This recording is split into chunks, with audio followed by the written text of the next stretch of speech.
Runaway robot.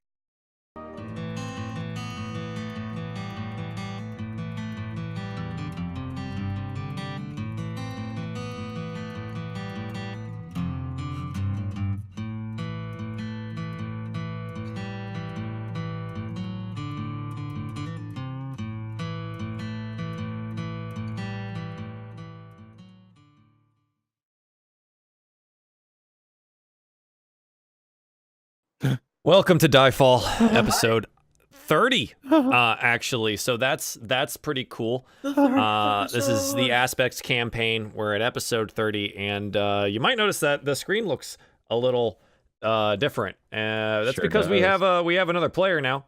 It's going to be Tom Legafox, if you guys saw the character creation stream that was just before this, and why we're running a little bit late due to technical difficulties and things of that nature. Mm-hmm. Who is that ugly paladin in the top left? You know, I don't know. I don't know, Karma. That's weird. Yeah. Personal attacks will not be tolerated. I will ban you. Attacks like that, I would talk to my girlfriend. So. Whoa. Okay. Well, we could play Mario Party. Or True. Just as a quick thing, can you guys both switch to push to talk? So another reason that we are a little bit behind is because both Professor and Rob are in the same house room thing, etc. And they can throw things at each other. But they've been gracious enough to have multiple microphones and camera setups available for this. So we're gonna be good. But so we did have to go through and figure that kind of stuff out. But we're all good. Welcome. I hope you are all having an excellent weekend. And we're going to do a little bit of our warm-up, talking whatever. Prof, how you been, bud? I heard you may or may not have gotten your ass kicked at Mario Party. Push to talk. You have to push to talk, my friend. You have to push to talk. Push. You hold the button. Push the talk. The push. I love that you can hear him, Rob. I love that you can hear him. Oh, the Ranger and the Paladin are dating. Ah, yes, that's why they're all there. That's why they're living together now. Yeah, I can hear. Yeah. Not now. Not now. I've never used push to talk before. Now we can. Okay. Now we can hear you. Now I can't hear him. I don't know if this is good or bad. But yeah, so episode ever. The 30th episode, baby. We got everything under control. Every time you hold the Z button, you'll be able to okay, yeah, that's say words. Hi, and that's just to cut down on the echo between you two. Yeah, no worries. Yeah. Cool. Thank you. I appreciate that. So again, I heard you got your ass kicked at Mario Party. Rob stole everything from me. That sounds pretty right. Well, how did he do it? How did he steal everything? All right, this motherfucker got he took a boo bell. For those who don't know, you could pay 50 coins after using a boo bell to steal a star. I had 4 stars. He had 3. But then Donkey Kong, our computer player, had also 2 at the time. And he could have taken one of them from him. But no, he had to take one from me and knock me down further. So instead of just lifting him up, he had to take me down. So there's that. Just kicking you while you're down, man. Yeah, man. Wow. Get under the bus. Rob. Rob's an asshole. I hope you can feel the judgment, Rob. The silent judgment from chat right now. It's Mario Party. What do you expect? Yeah. That's all bets are off when it's Mario Party, it's dude. Mario Party, man. Friendships that last 5 years, out the window. Gone. This is it. It's the end. But once it's I leave the actual I'm never end. coming back. I don't give a fuck. I won. I won. Wow. Okay, that's good. So that's pretty much the theme of this weekend has been Professor and Rob in the same house together playing games. What else did you guys play this week? This weekend, I guess. Yesterday we played Pokemon Stadium. Hey, I don't know why you're complaining. You won every fucking Pokemon battle because you're the Pokemon professor, and it was 2 versus 1. Like, it was me and Megalithic Heart versus Prof, and we still couldn't beat him. It was bad. Look, man, that's not my problem. How do you 2 versus 1 in Pokemon Stadium? So the team with 2 people picks 3 Pokemon each for the 6 Pokemon party. And so we just we had to collaborate. Like, okay, I'm gonna have this one, you're gonna have this one. Except with Meg, it's like, I like this one, it's cute, and so there we go.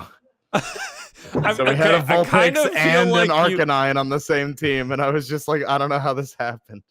I kind of feel like maybe you were at a little bit of a disadvantage at that point. It was pretty great. They actually did pretty good though. Like all things considered, they had threats. They did. They had a lot of good threats that like actually almost beat me. So, Rob, didn't you win the mini game portion though? That's neither here nor there. It was close though. So apparently Rob is minigame king from the weekend with Mario Party and some Pokemon Stadium. Feels good, man. Feels real. I have to get a win once in a while, you know. Real good. No. All right, cool. Rel, I pretty much want to center my conversation with you on games around what I watched you play yesterday.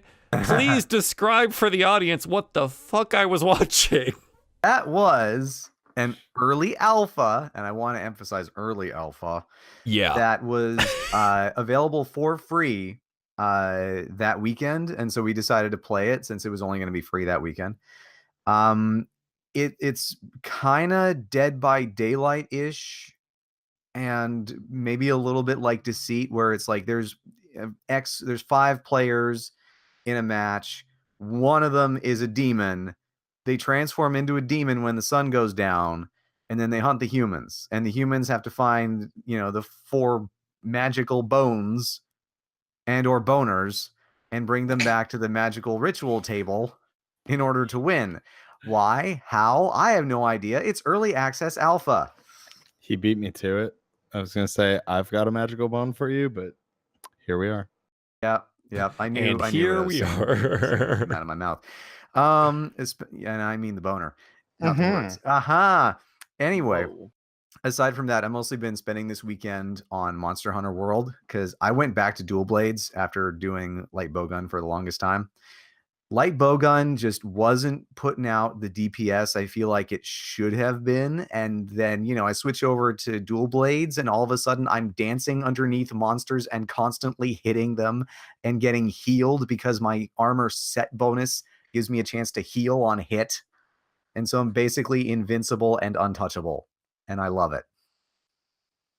Good. All right. Did you fight the big pickle? I beat the last story mission, so my hunter rank's unlocked. I have access to Devil Joe. Yeah. I've encountered him a couple of times, but I didn't actually fight him. It was just on a couple of expeditions where I was trying to get other stuff out there. Yeah, I could probably solo him unless they really changed up his attack patterns, because I've killed him a lot, but they probably changed up his attack patterns. I beat him the first time fighting him. He's not super hard. You can also cap him because he's not an elder. Yeah, so he's not. You don't have to go through the whole ending pattern of stuff, which is okay. Yeah. Devil Joe is like Rathian and Rathalos in that they're basically series mascots, and so they show up in every single game. And so if you've played more than one Monster Hunter, you've probably killed them like 50 times. Gotcha.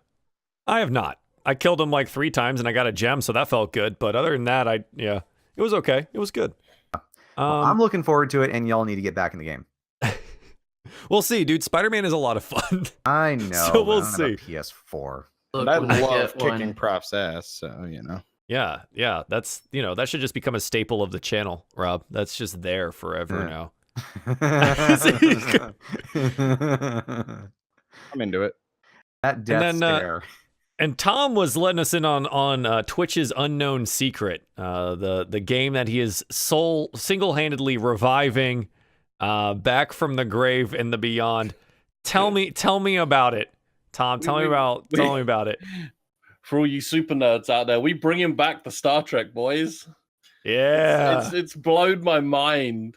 So I got this random email from a company I'm registered with like a week ago now, just over, saying you have a sponsorship available with Star Trek Online.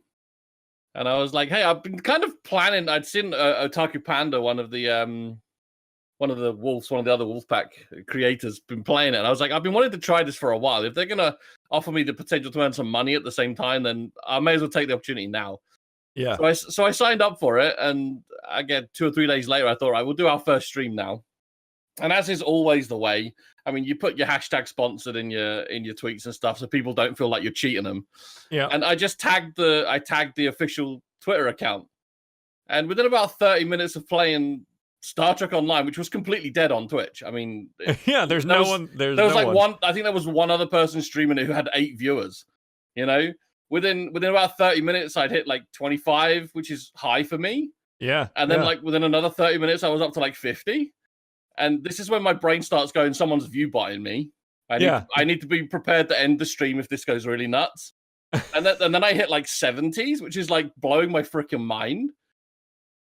And then at the end of the stream, I go through my analytics like I always do. And I'm like, where did my traffic come from? And I noticed like in that first stream, I had over 1,000 unique views just from Gamepedia.com. And they basically embedded me on their official wiki page. God damn. And I was like, hey, this is cool. This is like amazing. Yeah, that feels good. I'm going to stream this game. Star Trek Online. I'm going to play this game way more. And lo and behold, I streamed it last night and the same thing happened.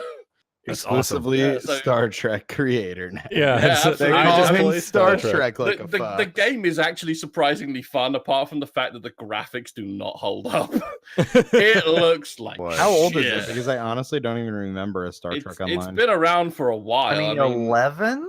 Something like that when it first came out, and they haven't updated it visually. Wow, nice. You play something like Star Wars: The Old Republic, that's also been out like 5, 6, 7 years or something now, but it still looks good when you play it. And the Star Trek one just looks bad. Doesn't. But the stories are good. If you're in a game for the stories, the Star Trek stories are good. Oh god, that's important at least. Oh my god, why does this look so much like City of Heroes? Or are they? Is it free to play? Or it is free to play. It's free to play. It's pay to look good. Pay to like get high levels. Gotcha. New ships cost an obscene amount of money. Why does it really look exactly like City of Heroes or Champions Online? Probably was released right around that same time. Yeah, I mean exactly where every MMO looked like that. They're not other games from Arc, are they? Because Arc tends to like just copy paste. Yes. They just do all the asset, like they just copy and paste all their assets in. Yeah, that explains it. They had the exact same developer. Yeah. Jeez. All right. Well, cool, man. I'm glad you're dominating the space, and at least the game's fun. There's one thing I was disappointed about. I was flying high last night, ending the stream with nearly 90 viewers concurrent, and I was like, let's go show some love to someone else playing this supposedly dead game.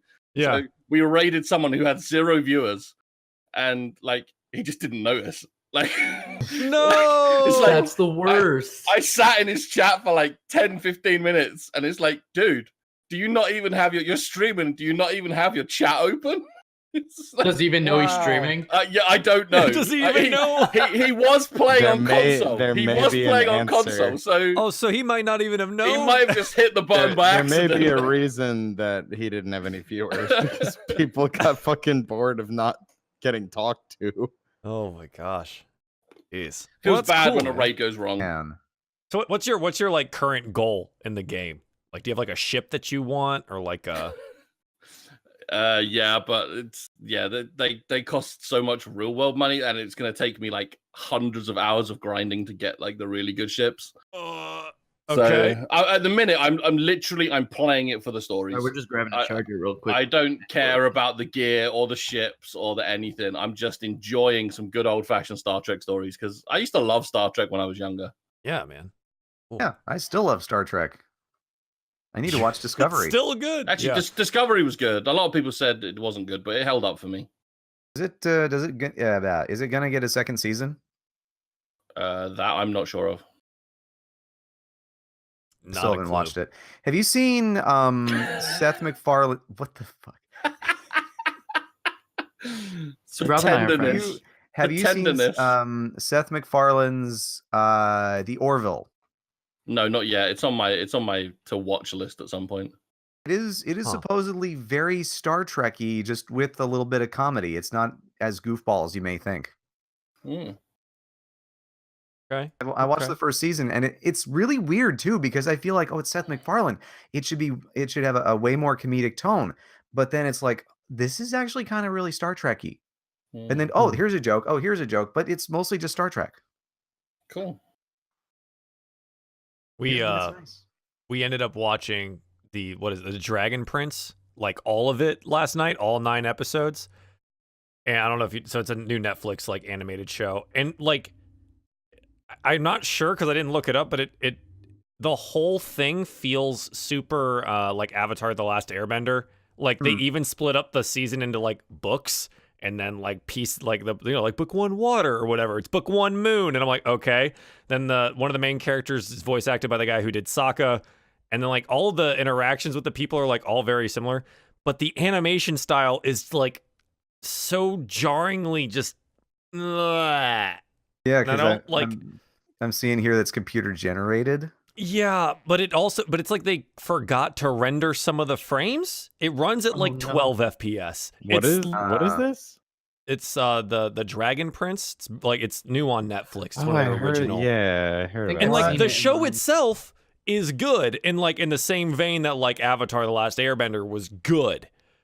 But then like I loved Avatar: The Last Airbender, but like the animation style is just sometimes really not okay. There we go. The action scenes seem good. Like they're definitely more fluid, but like some of the stuff when you're like watching it, it's like this is like 12 frames a second. This is really not super okay. But it's not. I kept watching it to think that like, okay, eventually my eyes will trick my brain into thinking that this is fine and like fill in the pieces, right? Like as you do it like 30 FPS and shit like that. Sort of. It's not going to stop me from probably watching like the next season of it, since I did watch all of it last night. But like, it's just so odd that like it's such a weird choice. I don't know. I don't know. Certain animations are very jarring. Like I don't know if it's actually stop motion or if it was created. I don't know. Did anybody see Kubo? Yes. Kubo stop motion. It took me So good. like a few scenes to get used to that. Yeah. And Kubo it was amazing. Great movie, but it was just like it was a little jarring at first. It's a little choppier than Nightmare Before Christmas. Yeah.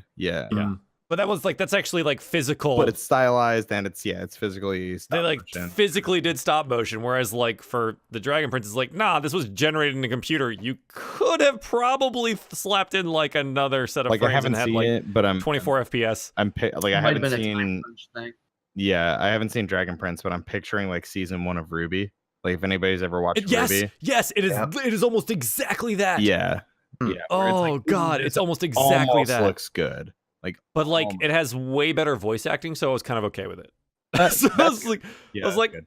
and it's, it had like recognizable voices and stuff too, and I was like, okay, fine. And the story's interesting enough, kind of keeps you there, and I'm like, okay, fine, I'll deal with it.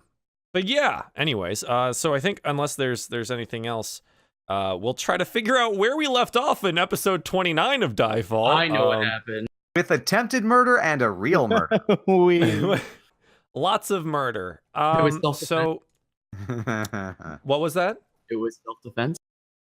Yeah, and I think that's an important thing here. But I think what we need to do first This is not Fantasy Florida. There is no stand your ground. Is go through goals like we do at the beginning of everything here. We will address Tom's probably at the end of the session, just because you've not currently like integrated into the party. So we'll get on that towards the end. But we're gonna go through the main party goals currently. Group goals: go to Zog, the Orc Clan, and deliver Jirok and the Blades. We didn't do this at the end because I had to cut the feed short because I had to run. Yeah. Hey, you guys did that. We did Congratulations. it. That is 500 experience apiece. Yeah.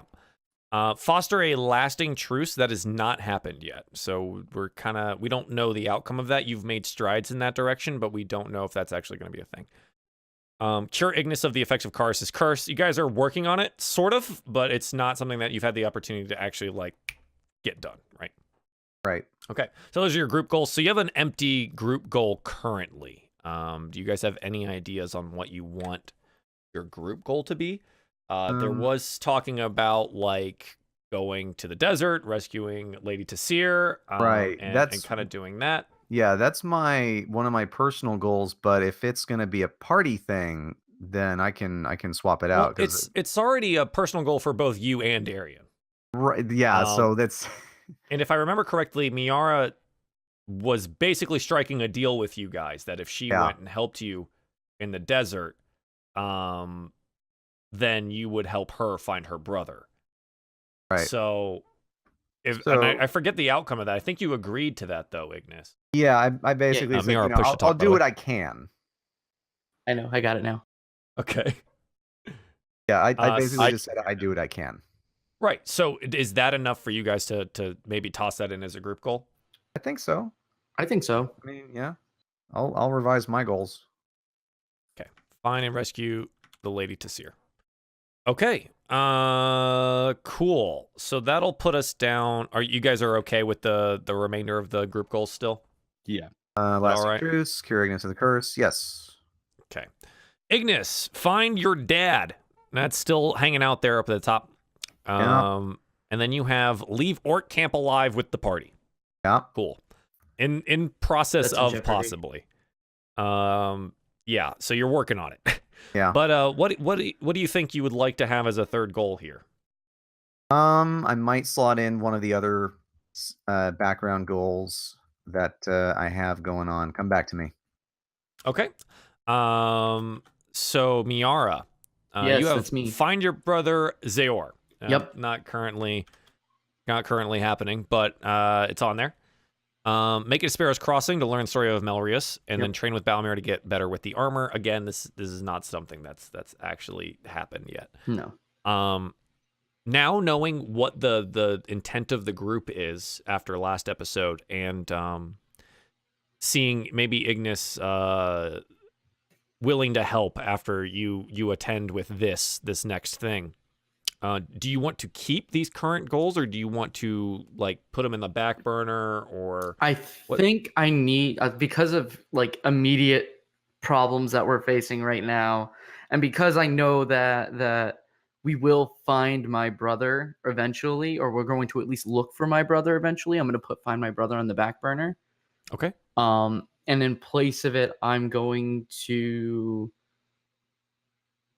essentially convince orc tribes that the death of orc in front of me is due to self-defense.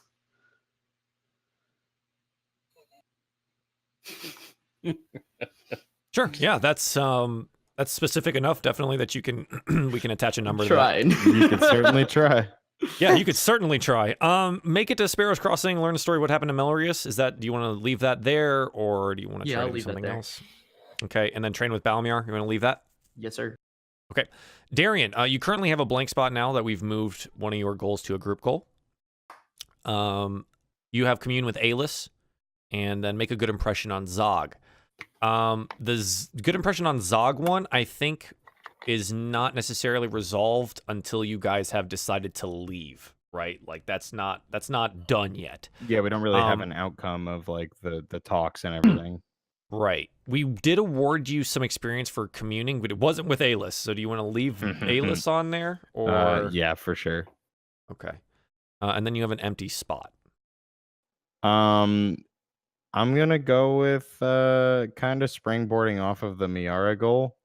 Help her find her brother, because I've sworn to do that. Okay. Help Miera find out what happened to her brother, just in case we can't find. Covering my bases. Sure. Find out what happened to her brother. Great. And we'll leave the rest of them up. Ignis, you get that empty slot. Yes. I'm wondering if this is different enough for it to count. Return to the war camp with Tasir alive.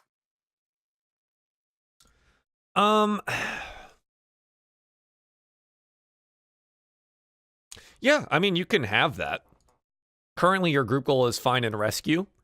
Yeah. Right. I don't know if rescue counts as, find her and make sure she's safe from danger, or rescue as in rescue only counts once we bring her back to the camp. Now that's up to the group. What do you want that to mean? Because that affects the number attached to it, right? I have an alternative if that ends up being the group goal. So then, I don't know. What do you guys think? Should rescue mean just we find her and kill off any immediate threats, or bring her back to the camp safely?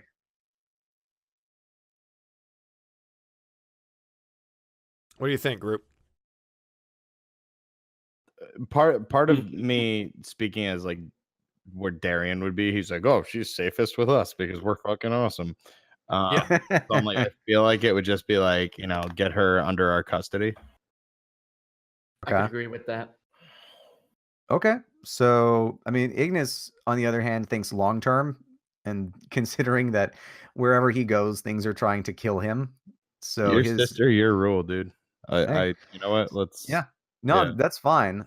So his thought would be, okay, she's fine if she's with us, but she's not safe until she's in the middle of an entire war camp. Pish posh.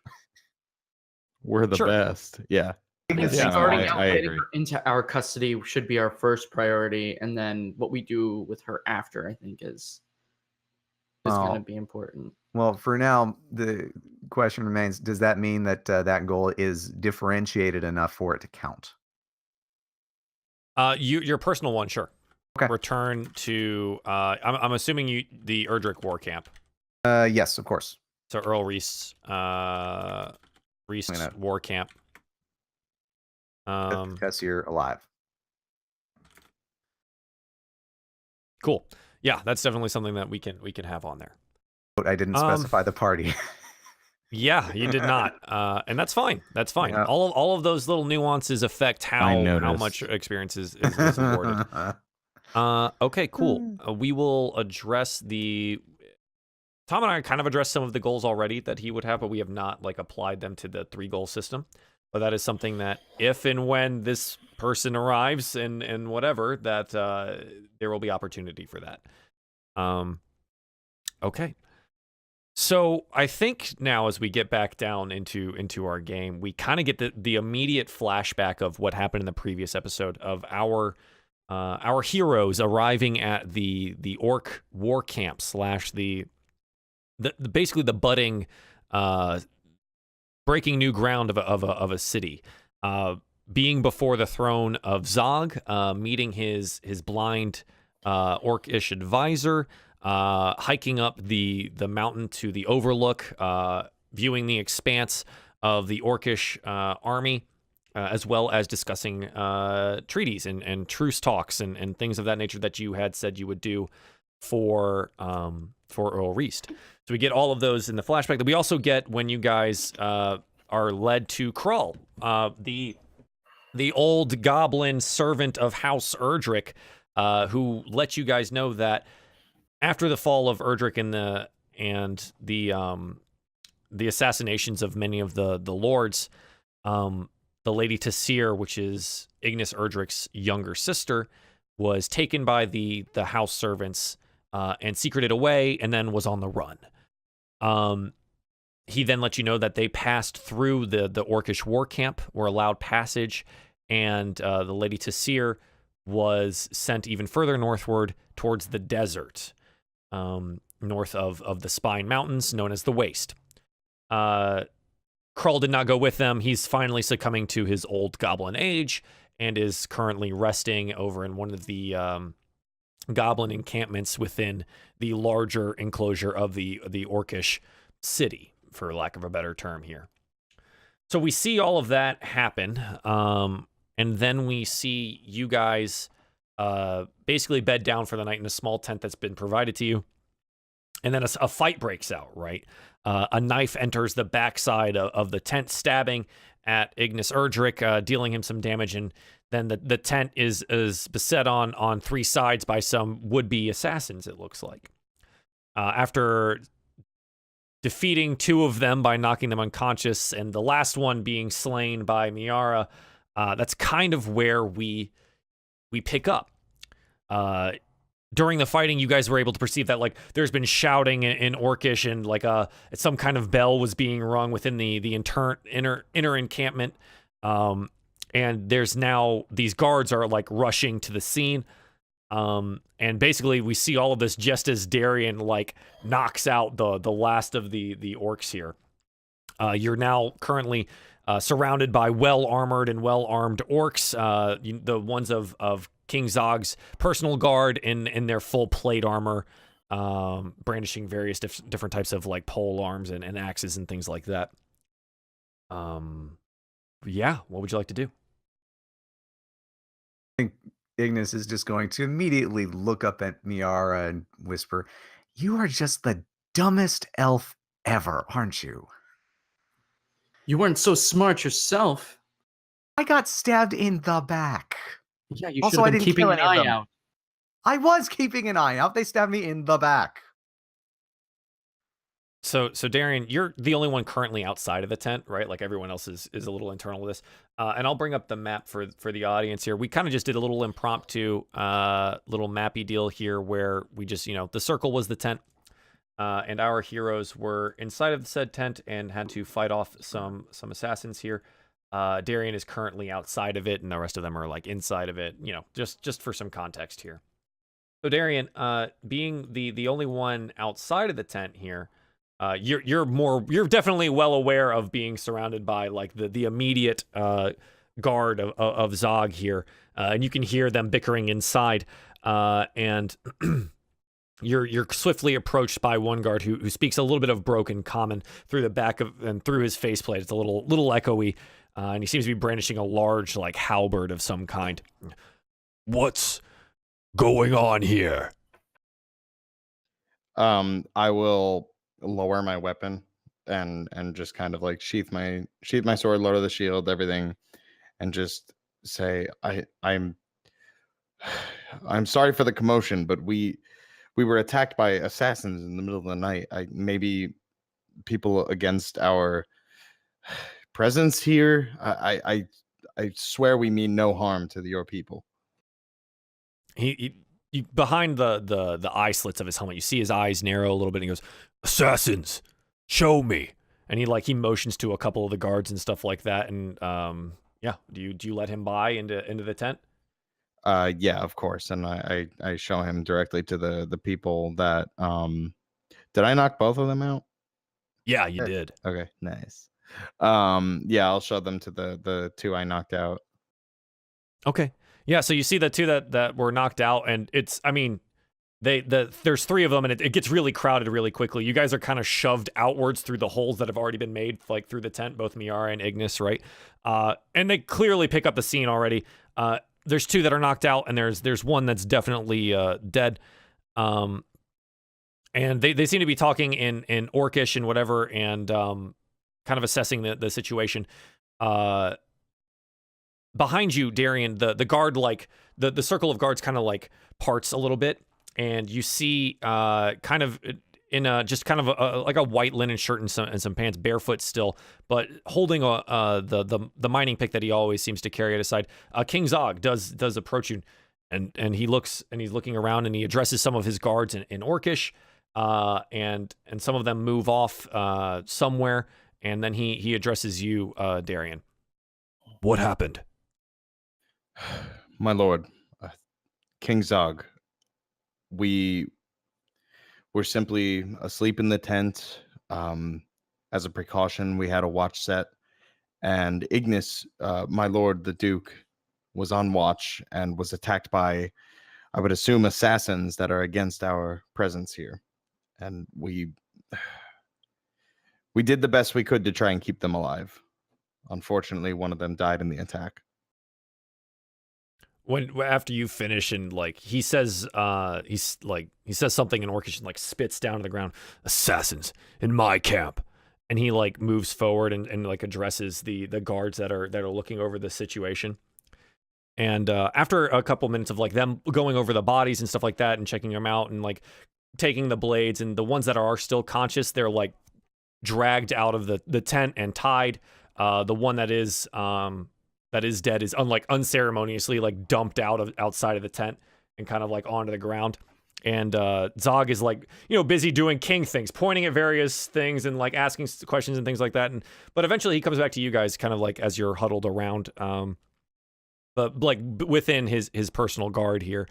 And he shakes his head, and he looks to both you and Darien, and he goes, "I hope you can forgive me for allowing such a travesty to happen. Foreign dignitary in our lands, and we..." He yells something in Orcish, and like some of the guard like flinch a little bit.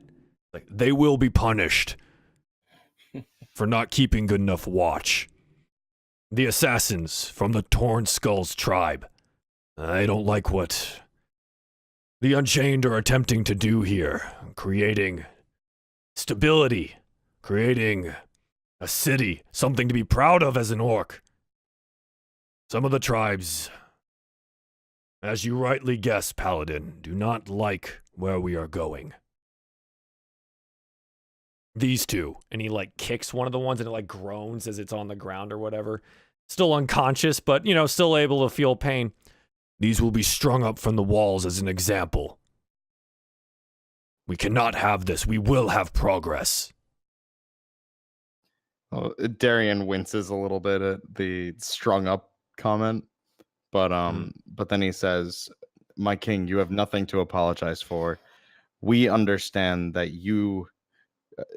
they do not speak for what you are trying to do, and this is not your fault. We knew that we were bound to stir up some commotion here."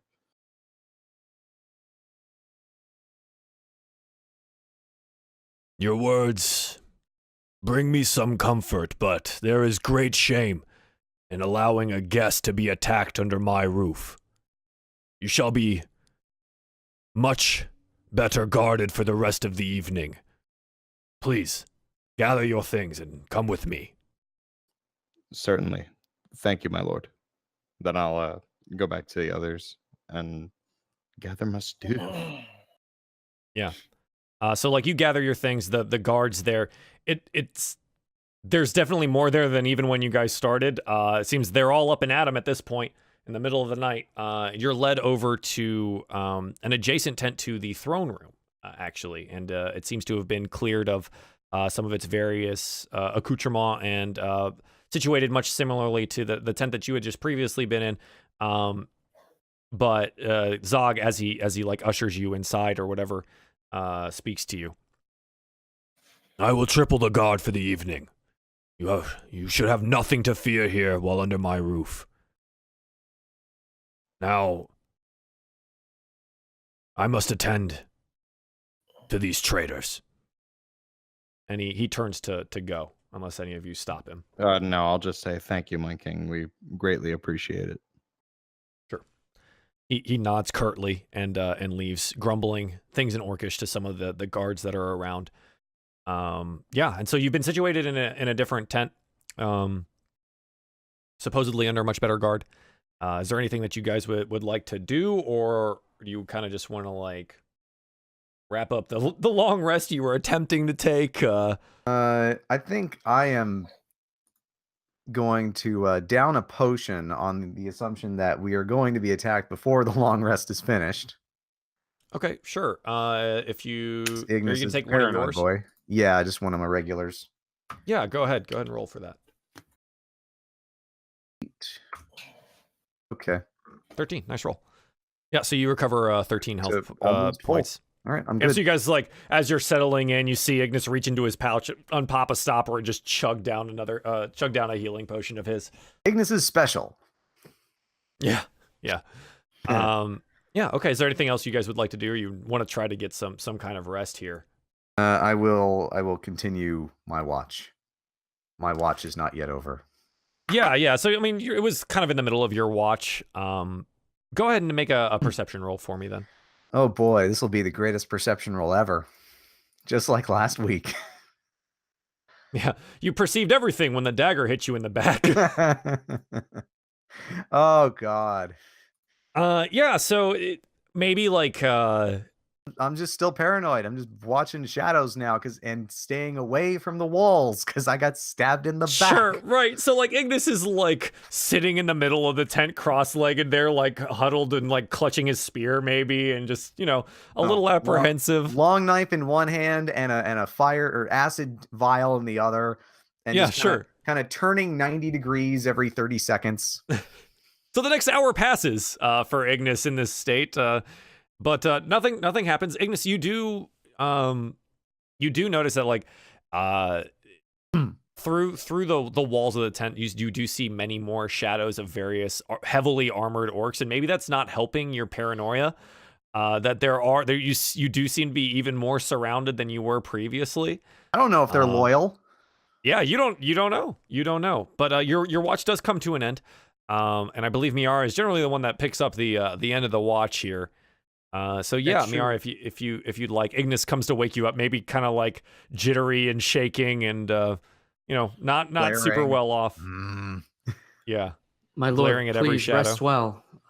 I've been struggling to sleep since the attack, so I hope you can rest well. I'll be up for the rest of this. On pillow. dead asleep. Sure. All right. Miara, go ahead and slap me up a perception roll real quick. Give me a moment. Yeah, if only the Panther could keep watch. I mean, it Oh, could. It technically You can could, certainly try. but like, how would it wake us up? Roar. A 9. You kind of notice the same thing that Ignis does. Like, there's a lot of shadows outside, and it's really hard to tell, like, if it's good, bad, or ugly, but they seem to all be, like, heavily armored orcs, and some low talking in orcish between some of the guards. But it seems like Zog was telling the truth. They're like 3 ranks deep around your tent right now. It's a pretty hefty guard going here. Okay. I think I'm still like a little shooken from like this and the fact that I did kill an orc on orc campgrounds. Sure. So I'm kind of take a step out of the tent and just kind of get some fresh air. Yeah, so you push out of the tent, and try to breathe in some of the clean night air here in the mountains. You as you walk out, you notice that maybe you didn't notice in the battle before, but it seems to be snowing pretty, not heavily, but at a good pace, not just the light flurries of the fall that you have been used to. But you are further up north and higher up in elevation now that there will likely be like an inch or so of snow come morning. So maybe you like pull your cloak around you a little tighter, and you do notice as you walk out, they are patrolling the inner circle here much more heavily than they were even previously. Okay. Yeah, I think at this point it's just a matter of, because there's still time to the long rest, right? So yeah, but you generally take the last 4 hours of whatever, because you only need to trance sleep. So yeah, I mean, you can do whatever you like for 4 hours. All right. Since now that I see that all the guards are kind of around, I kind of want to wake Balmiar up and see if I can help him with his armor situation, just like a little bit, get him a little bit more used to it. Be aware, Balmiar is not an elf and does require long night's rest to recover. That's true. So you can, but he might end up exhausted, especially if you're running him through the night. That's true. Yeah, never mind. I guess I'll just like kind of stay outside for a little while, see if I can watch the sunrise a little bit, if I can see it. So you're kind of maybe lean up against a tent post or something like that, and maybe about halfway through your musings, your ponderings, maybe thinking about Zaor, home, what lies ahead, the waste, the desert ahead of you, and what you maybe have gotten yourself wrapped up in here with Erdrick as a whole. You're approached by the blind Cirrus. She approaches you in her way that you don't necessarily notice that she's there until she's there, and she lightly like touches your arm. Oh, and she goes, "My lady, I see you're having trouble sleeping as well." Yes. An attack in the middle of the night can make you a little jumpy, but I luckily only need about 4 hours of rest anyway, so. She nods and like you see like a little curl at like the bottom tusk area. She's, "Yes, I find that sleep sometimes isn't necessary, but I am a little on edge as well. There are not many tribes that appreciate what the Unchained are doing here, and I fear for this." I think we all are at this point. The world is changing quite fast, and not everybody is used to change. Yeah, she like you see like a hand come up and start like fingering at the long talon on one of the necklaces she has. Is she stands kind of, you know, thinking for a moment. I hope King Zog is up to it. I really do. I would like to see the Grayskin races actually make something of themselves and not just burn and pillage and kill as we have for ever. But it will take time, and I think you and yours should be careful on your travels. Some of the other tribes may not wait till the cover of night to cause some trouble. I appreciate the warning. Thank you. I too would like to see a world where orcs, goblins, humans, elves, all races could get along quite well. Knowing Jirok for a little while and working alongside him, I think an ally like that would be very much appreciated in our world. I think so too. Having access to the worlds of civilized people could do us some good. I agree. Well, I'll leave you to your thoughts. And she kind of, you know, turns to leave.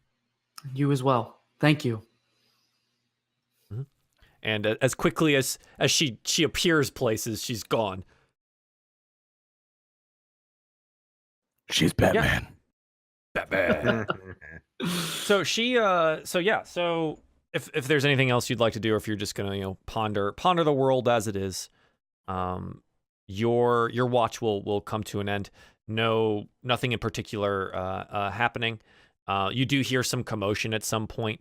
One of the would-be assassins being dragged across the center courtyard, having regained consciousness, being pulled by, like, you know, his neck, throat, hair, whatever, just dragging him across the ground, still tied, is crying out something in Orcish, rather angrily, not with any like fear or like sadness or anything like that, but like with actual anger and hatred at those that are capturing him.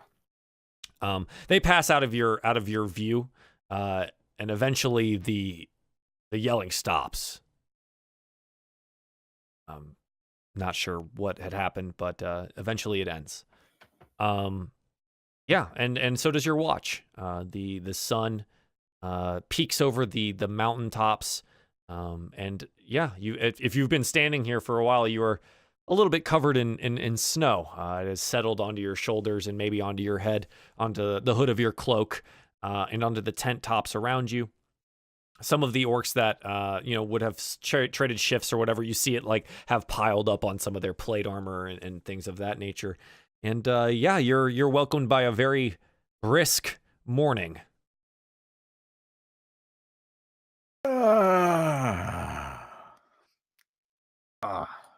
Well, I see we didn't die.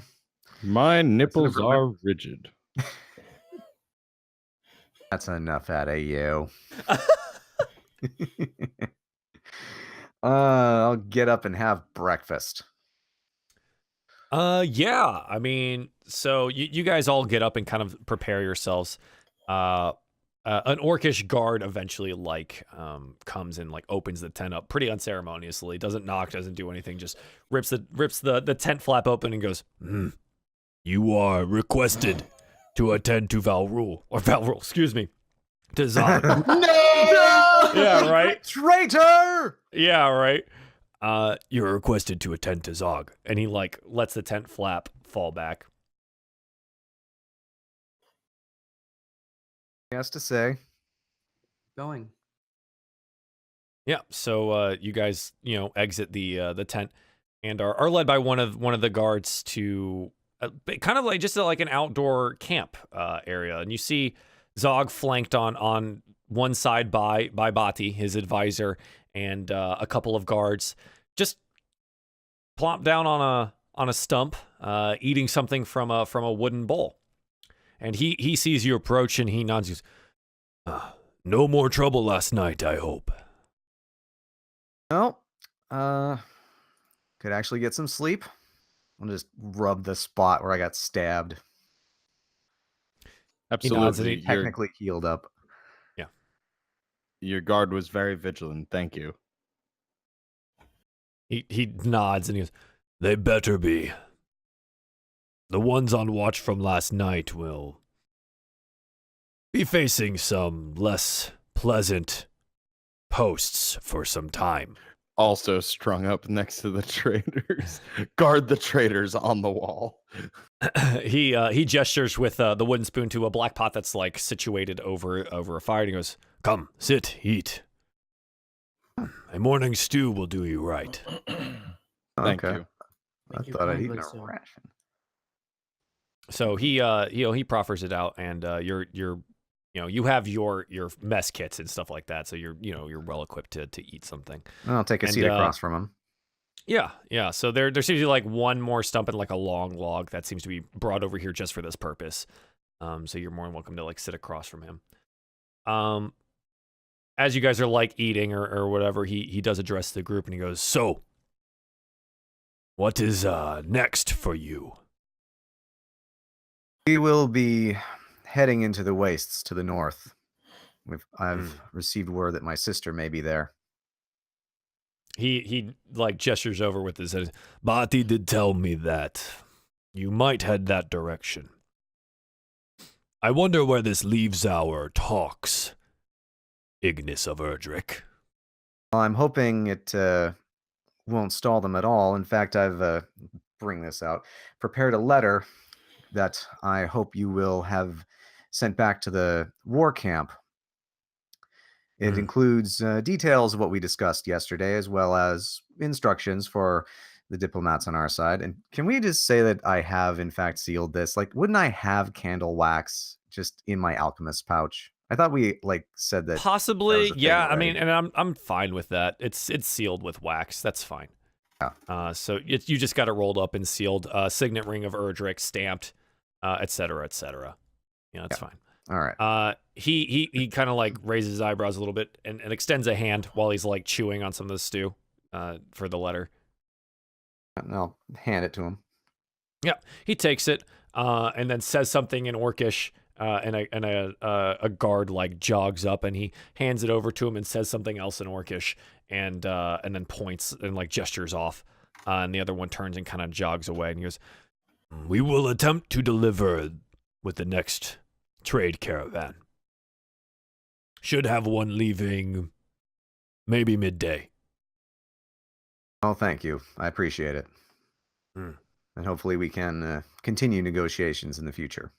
Indeed. For the time being, with these letters, we were supposed to come to some kind of agreement.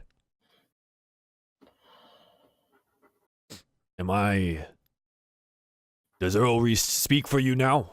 Am I to make my deals with him? I don't anticipate being gone for so long that I would miss all the negotiations, but for now, I think Earl Reese and whichever diplomats he cares to send will speak with my authority.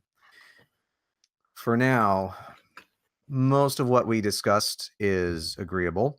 It's mostly a matter of the finer points, details and taxes and so forth. I don't much have a head for numbers either. But the waste, you think it won't take you very long? Well, have you been? No, but it couldn't possibly take longer to get through than the mines. Let's just the mines of Erdrick are expansive. I spent much of my previous life there. The waste is vast. Yeah, but we know where we're going, and with any luck, we'll just go straight there and come straight back. Do you have a guide? No. Do I know where? Oh God, I forgot the name of it. I have it written down. Do I know where I'm looking for it too. Yeah, I'm looking for Addis. Addis. Thank you. You found it first. Yep. Do I know where Addis is in relation to here? Like, would I have seen it on a map before? From your previous history roll, you know the history of the place and how it applies to hobgoblin culture as you know it, which isn't to say a lot, right? Like tends to be a pretty secretive culture that Erdrick himself doesn't necessarily associate with.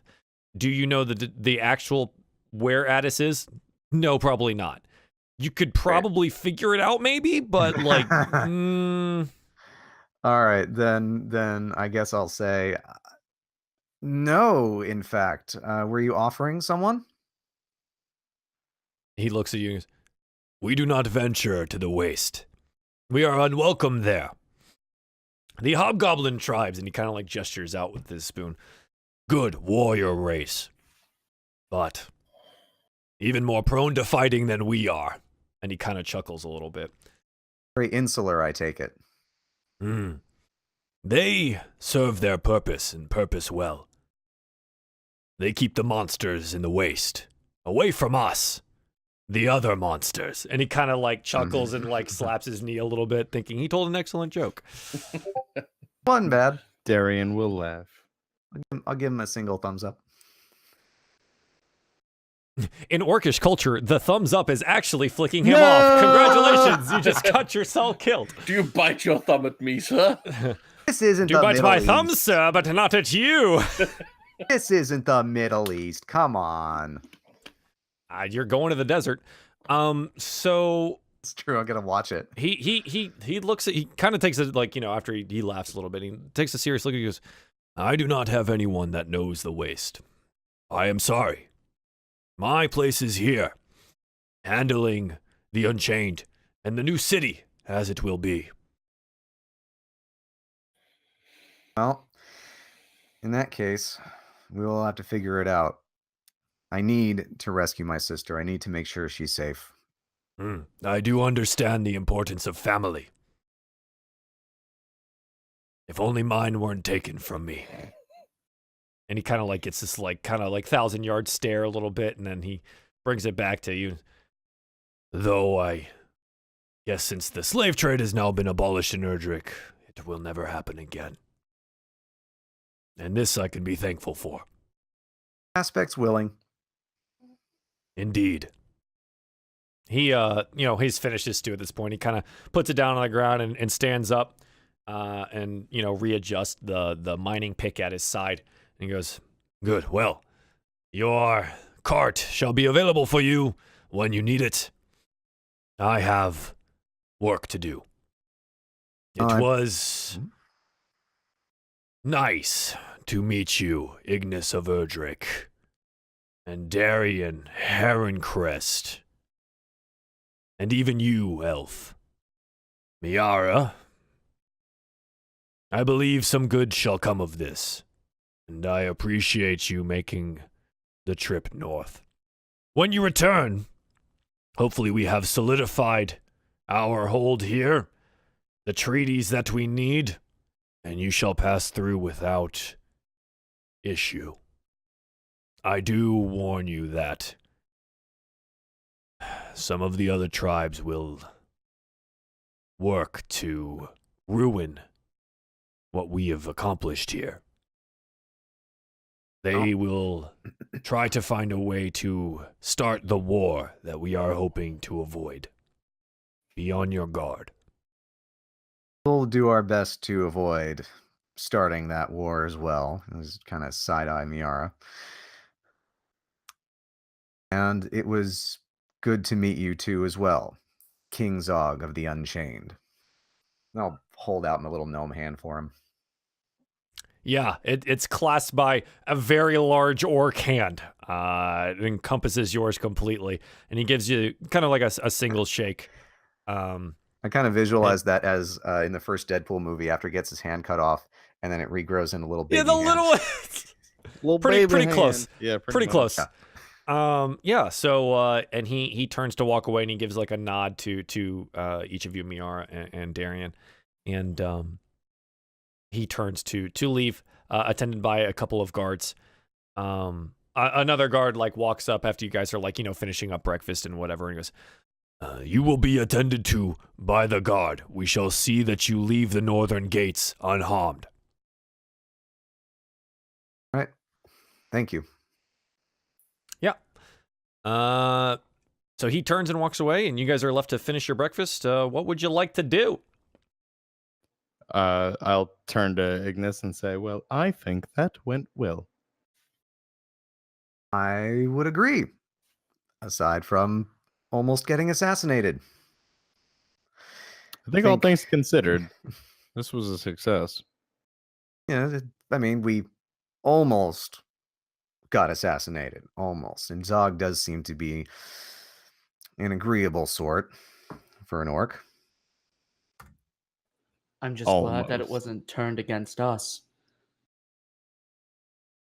I as well. And I'm actually kind of, let's see. Yeah, I'm skimming my own letter to see if I made mention of a couple of things, and I think I did. Okay.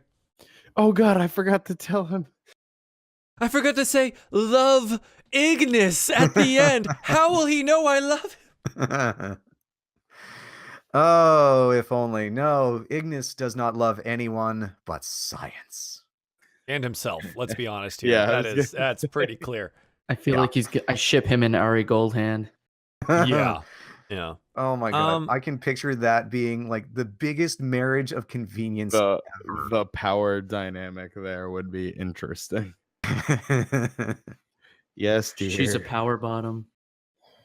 Oh, That's not how that works. That's not how any of this works. That's okay. So, anyways, Actually, you guys like finished that. breakfast. I like that setup. You guys finished breakfast and yes, let's stop scaring our DM. What do you guys want to do? I think we should start out as soon as we possibly can. Sure. We actually, since Zog doesn't know, you know what? Since Zog doesn't know where, or doesn't know anyone that could operate as a guide, I think our first step should be to ask for a map and then set out as soon as possible. Okay. Who would you like to ask? His ghostly assistant. Sure. His advisor, Bati. I couldn't find her name. I wrote it down. Yeah. Orc advisor, blind lady earthbender. Sure. Yeah. I mean, she's attending to Zog at the moment. But I suppose you could find her before you guys leave. Sure. Yeah. So yeah, you find her, you pull her from Zog for a moment while maybe you guys are getting the cart ready. We were wondering, Lady Bati, if you could or would know anyone who could provide us with a map of the wastes. She kind of smiles a little bit and gives you a quizzical look, as much as her like milky blind eyes can when you say lady. But she looks down at you and goes, "The wastes are ever changing. Maps are ineffectual, inefficient, and not useful. And Plus, none of us here," and she like gestures around. She goes, "Have you ever seen an ogre try to use a pencil?" I have not, but I want This to. one time at band camp I saw it, but it wasn't really very good. It ends up in someone's orifice, his or others. I don't know why that got me so much, but I was taking a sip of Monster right as you said, have you ever seen an ogre try to use a pencil? I was like, damn it. Then, in that case, would you happen to know anyone that might be able to guide us? Anyone who's been to the wastes? She reaches down and places a hand on your shoulder. She goes, "You are touched by fate. I think you shall have all the guidance you need." Oh no. Oh, See how luck plays out in this. I see. That isn't ominous. That isn't ominous at all. Fate isn't Thank you just for another telling me. name. She for smiles orange. and laughs a little bit. She goes, "The aspects work in mysterious ways, and you have quite a few that are looking at you." Trust in fate. I think it will serve you well. It'll serve us. Thank you for telling me that. I'm glad I wore my brown pants. She goes. She nods and she goes. I need to return to my king.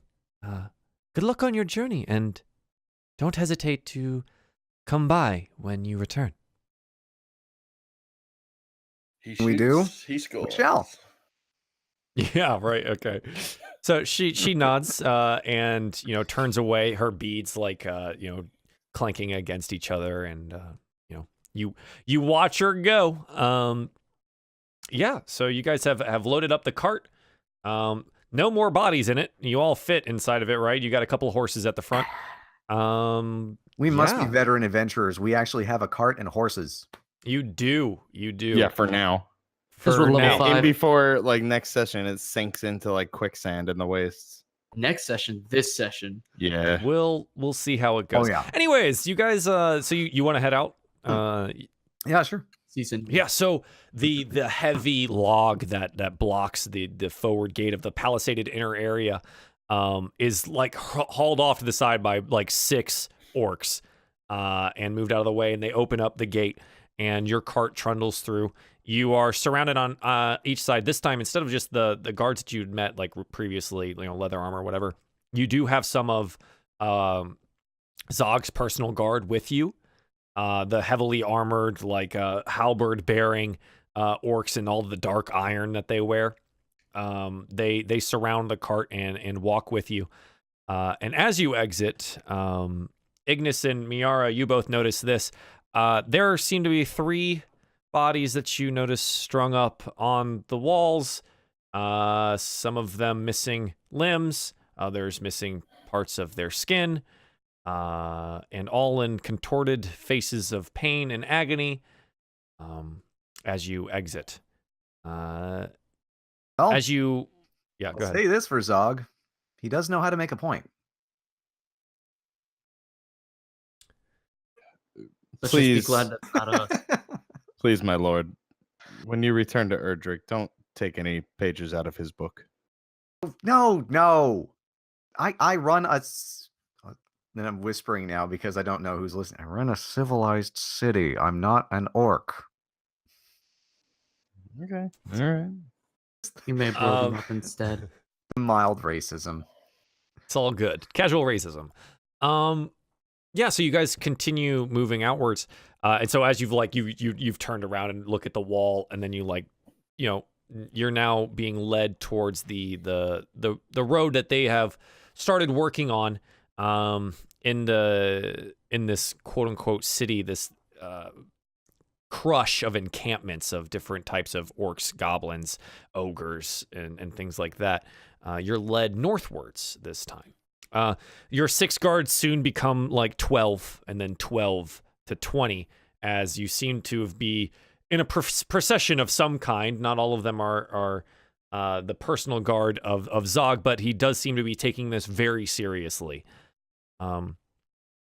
As you go northwards, I'd like you guys to make perception checks for me, please, all of you. Hey. Yeah, Darien, Ignas, Is that Miera. all The include greatest Balmor? perception checks ever. This doesn't really matter for Balmir. Ever. So Darien, you're one to notice this. As you pass by a section of camps, you notice that there's on a high black banner, there's a red skull torn open, right? It seems to be half off its hinges or whatever. And situated around this banner, there seems to be poles, struck high, and they're maybe tree trunk size around, and some orc corpses are attached to them. They seem to be torn, much the same as the ones on the walls previously. Oh no. Intuition would tell you that banner is probably Torn Skulls. The guys who tried to assassinate you are Torn Skulls, and Zog seems to have extended his retribution further than just the assassins. Okay, I thought it was going to be the guards that failed to protect us, and I would have been really upset. Well, your perception checks isn't good enough to figure that out. Oh, no. so- Well, Oh. Yeah. So that's what you see. But yeah, so you guys make your way northward, and after about you guys saw the expansiveness of the encampment and as far as it goes northwards. You do continue north, probably for about 20 minutes or so. Not necessarily in the same crush of encampments, but you're still in what looks like orcish territory. Eventually, you come to an exiting canyon. This one doesn't seem to be as well blockaded or guarded as the southern one. There is a contingent of guards there, and as your guards have been leaving the procession, as you guys have gotten further out from the internal city area, you're basically left alone as you proceed north past the last bastion of the Orcish guards. All right. Well, any ideas on how we're going to find Adis? I'm not going to rely on fate or the aspects or whatever mystical mumbo jumbo. I would really appreciate a map or a compass. Why didn't I get a compass? It was on my shopping list.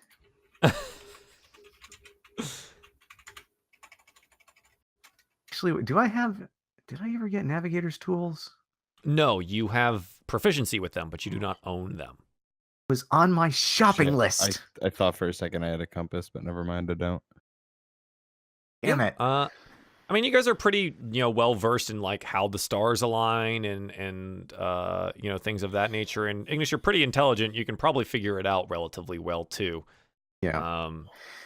But since I don't know exactly where Adis is, it makes it difficult. It does indeed. So you guys continue northwards. I'm assuming at a kind of a normal pace. You're not in currently a rush of any kind, right? No, Okay. So what's the horses go to setup? trot. Is Miera and Ignis are still sitting on the front area Yes. there, and Sure. Darien, can is you keep a watch? sitting rear guard? Is that right? Keep an eye on okay. the back and the sides. Yeah. So make Exit perception check here for and me, please, here. while you guys are traveling. I think Ignis, Nice. you're not gonna make necessarily a perception check because you're busy driving. So this will be for both Miera and Darien. Darien with a 17. Miara with an 8. So Darien, yeah, keeping rear guard. You notice you're going at a way that you're still heading upwards in elevation. It seemed that eventually you guys would have to head downwards at some point in time. But it's still right now you're heading up and northwards. Nothing necessarily catches your eye, but as you do head north, you can see again behind you every once in a while through the craggy peaks, the camps that you just left. But nothing seems to catch your eye in any form or fashion. Miara, the road ahead seems easy enough to travel. It seems windy, switched back, canyon filled, but it's nothing different than what you guys have been in previously. The only difference here being is that it's snowing a little more. It's colder up here. You guys are bundled up a little bit tighter. But you don't see anything that necessarily catches your eye. I think that you guys probably, unless there's something that you would like to do, you probably travel like this for quite some time, right? You're just in traveling mode now, right? Yeah. So hours pass, right? And I think we decided on with the switchbacks and stuff like that, you probably go about 4 miles an hour, moving at a normal pace. I feel like that's slow for a horse at trotting speed. You're not trotting the whole time. Yeah, Right. but We're also going uphill, right? You're also going up an incline, and it's on switchbacks, right? This is mountainous area. The road is not straight. Okay, so Right? because I thought that seemed kind of slow. At a walk, horses go about 4 miles an hour. At a trot, they go about 8 to 12 miles an hour. Right. So you have horses pulling a cart. Oh. So that's not just horses trotting. Yeah. And you're also on a mountainous path. Okay, so we're going to say it's probably about 4 miles an hour. Somebody, Sorry, somebody my pushes mom- the speed limit when he's My mom- driving. My mom is an equestrian. This stuff filtered down to me. It's fine. I'm still gonna say it's about 4 miles an hour. All right. DM says it's So- law. So, I mean, unless you're gonna start like trying to really trot them out, Let's run get- them around Let's corners get and stuff like that. Mama Rellin here. Let's, Probably got about get a second 8 opinion. to 8 to 10 miles per 2 hours, right? About, yeah. That's Okay. So 2 or 3 hours pass, and you guys have kind of continued on as such, but you approach a bend and you start to move around it. Miera, you think you see something kind of in the distance, but you're not really sure what it is, and you can't really make it out. But as you get closer and closer, it becomes apparent that 2 really large orcs are standing in the pathway before you in this canyon. To either side of you, it's basically like 10-foot high walls sloping upwards into some peaks. But Miera, you now see in front of you 2 large orcs. One seems to be heavily armored with a large shield, an axe at his belt. The other one seems to be wearing no armor of any kind, but an enormous 2-handed sword is strapped to his back. They seem to be standing there in front of you.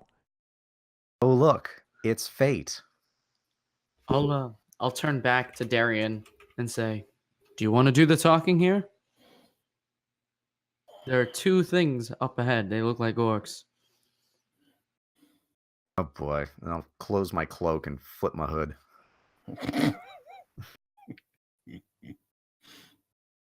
Yeah, so I guess we'll proceed up, and I will do the talking. So as Miera turns around to talk to you this, and you're like, okay, I'll do it. Out of the corner of your eye, Darien, this is taking from your previous perception check, you see something above and to the side of the canyon. And at that point, rocks come tumbling down into the canyon behind you. And an orc behind you is yelling. And another one in Orcish. And it seems that as you look around the canyon, you are subsequently surrounded. I Push don't think we'll be talking. push the horses into a sudden gallop. Is there Possibly. like a closed gate ahead of us? Is what I'm asking.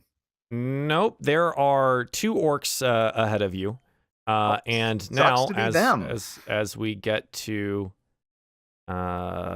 this area here, I'm going to put you on a map. Oh no. Oh boy. Yeah. If nothing else, I ain't gonna be I'm where gonna they prep think we my are. bow. If this is happening, Yeah, I'm So- gonna, because I'm gonna- especially if we're speeding past, because if they try to take a shot, Right, you know. so that's what we'll address. But boy. we're about an hour and a half in, and I 3, think 4, 5, this is 6, where we'll 7, take a quick first break.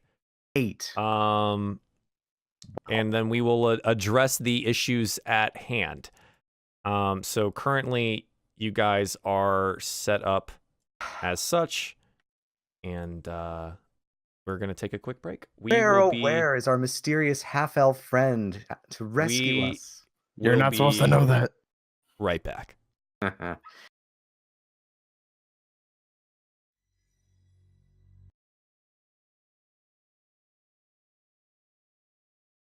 Welcome back to DieFall The Aspects, episode 30. Episode 30. I can't actually believe we're this far into doing literally anything on this channel, to be honest. It's kind of weird and incredible. So I've got my players on the map here, and then we'll just show you guys the map. This is what it looks like. So rocks come crashing down behind you, Darien, as these orcs like push off what look to be a ready-made trap, closing off the canyon behind you.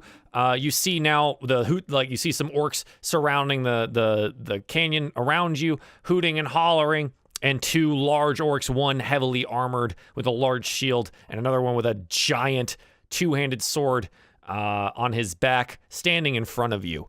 I think this is probably a good enough point in time to roll initiative. So that'll be good. Let me clear this for you guys. Remove all turns. There you go. So please go ahead and roll initiative. Okay, clicking my token. Yep, click the token and then hit initiative, please. Can't motherfucking surprise me, bitch. Surprise, motherfucker. Darien sprinting, boy. Yeah. Get these boys out. Well, you always have your spear. Or was it a trident? Javelin? Javelin. Of course. It's a javelin. Also that. Hang on. I got a lot of character sheets here now. I can't believe he just crit his initiative roll. Nice. Someone had to. Someone had to do something. Oh, geez. Okay. Is that the... Wait. Is that what? It's a sneaky boy. Oh. Oh. Who? Did you just spoil it for yourself? He spoiled it for I mean, I guess because he rolled initiative. It's all Yeah, good. true. Okay, so let me go ahead and I gotta grab some guys here and start rolling some initiatives. My first impulse would have been to attribute it to the two boss monsters if the tokens matched up, but I kept looking back and forth, and it's like, okay, wait, that doesn't match. What's going on? I legit thought it was one of the enemy side. Yeah. No, I saw Tom's name under his beautiful bearded face. Ah, yes.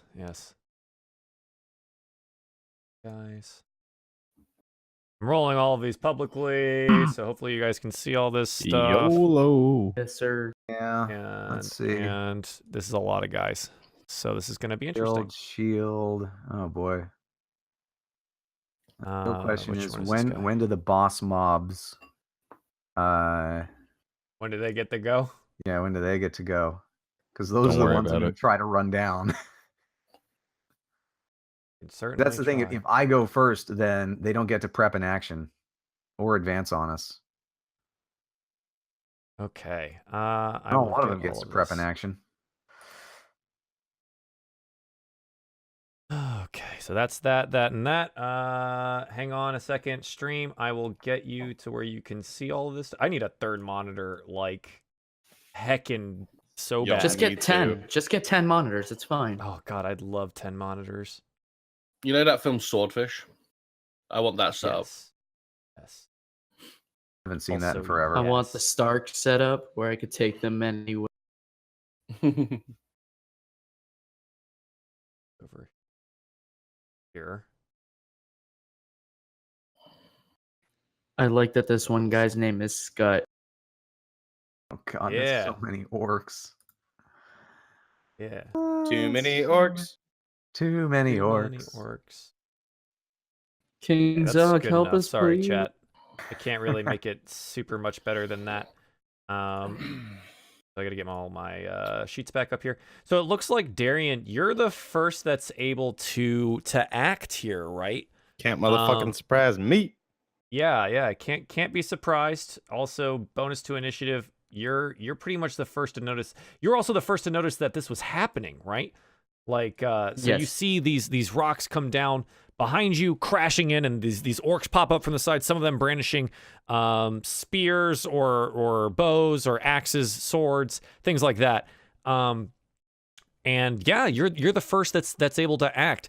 The orcs in front of you, the ones that you guys are kind of like have been stopped by, I guess, the two larger ones. One of them behind his mask like roars out to you guys before things get crazy, but Torn Skulls will not back down. Torn Skulls will not be tamed. And then he like pulls out this axe from his side and starts like slamming it against his large shield. And that kind of gives you your go there, Darien. That'll do it. Okay, so the guys near the rocks, are they? I'm assuming they're elevated. They're the ones that pushed everything down. Yeah. So some of them seem to be like trying to move down towards you, but they are probably at like the one north of you is probably at like 15 feet above on a steeper incline, whereas the one to your south is probably at like a 10-foot incline, but is probably more easily traversable, but still difficult terrain. Okay, and I'm assuming that goes the same. Like, where are we in a valley situation here? Yeah. So like, here I'll ping around. Like, so these areas here, and like all around the side, like the southern slope seems a little bit easier, like an easier grade going up, but they are elevated from you currently. Yes. Okay. Kind of like it's like a minor canyon with like 10 to 15 foot high, like sloped walls, right?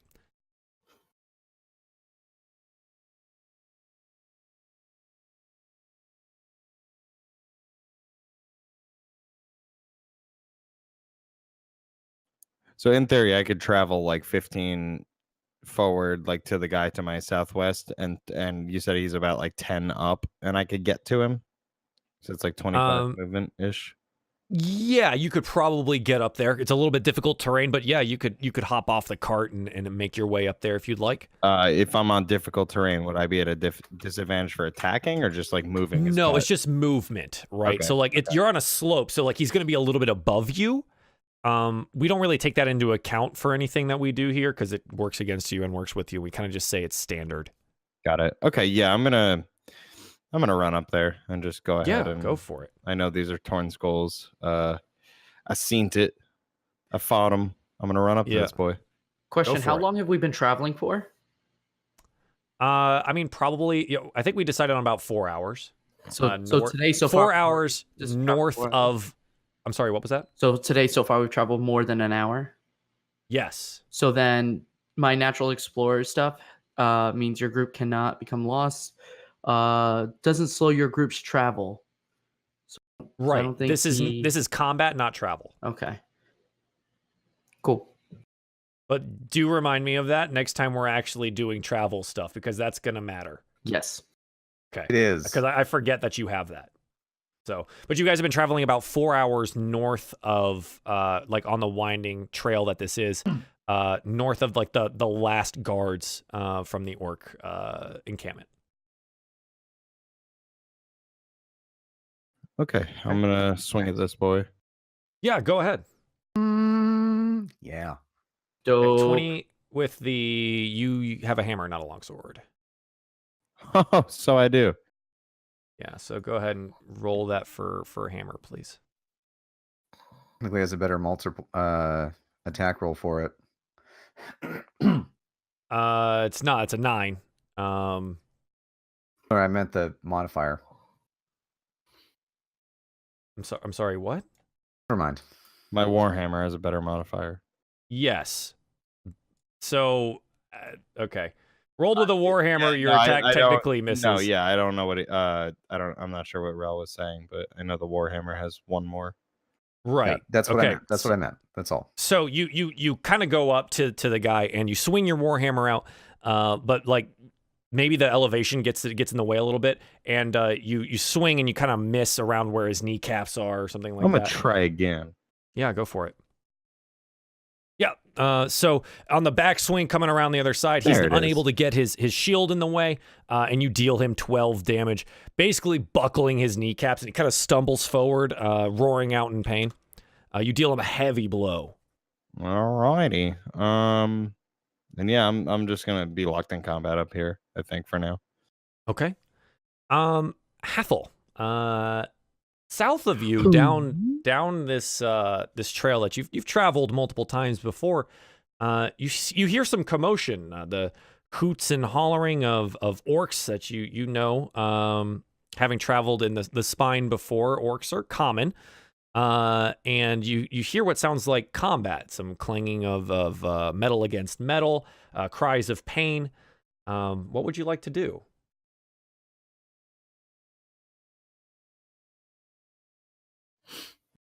Sorry, I spaced out for a minute. I was in the middle of reading something. Okay. Did you miss what I had said? Yes, I did indeed. Hathol, Strong start. on this trail that you have traveled before, you Yes. hear yelling in Orcish, the hoots and hollers of probably an Orcish hunting party or something like that. And then you hear some of the clanging of metal against metal and cries of pain to the south of you down this trail. What would you like to do? Okay. Technical question before I express what I want to do. Sure. This Roll20 seems to be very slightly different visually for me. I can't seem to find like the thing that lets me measure how far I am from stuff. I have the drawing tools and some other stuff. That is the circle with the comb in it. Yeah, it used to be a ruler, and now it's like a circle with a ruler-ish. It has a lot of different options in it now too. Oh, okay. Oh, it still works the same. That's fine. I was just checking stuff here. Yeah, so you're kind of up that way, and you're rounding the bend here, and you hear all of this commotion happening. As soon as you actually come around the bend, you'll see everything that's happening. But like as of right now, technically your character's kind of like in a part where like can't really tell what's going on. Okay. Well, not one to rush blindly into an unknown situation. Sure. What's the range on this one? So, which one of these tokens is Ignas? The one with the little lantern. Ah, good. We're still working on identifying stuff here. Mm-hmm. I want to use message. Okay, currently you don't have visual of him, so you'll have to move around or up or something like that. Currently, so you see where this is here and like this bend. Yeah. This is a ridge that you currently can't see over as far as I can. Got you. You're going to be limited from that. I thought I just had line of sight. Okay. Yeah, sure. So I mean, but if you take some of your movement and get line of sight, you can definitely get over there. Mm-hmm.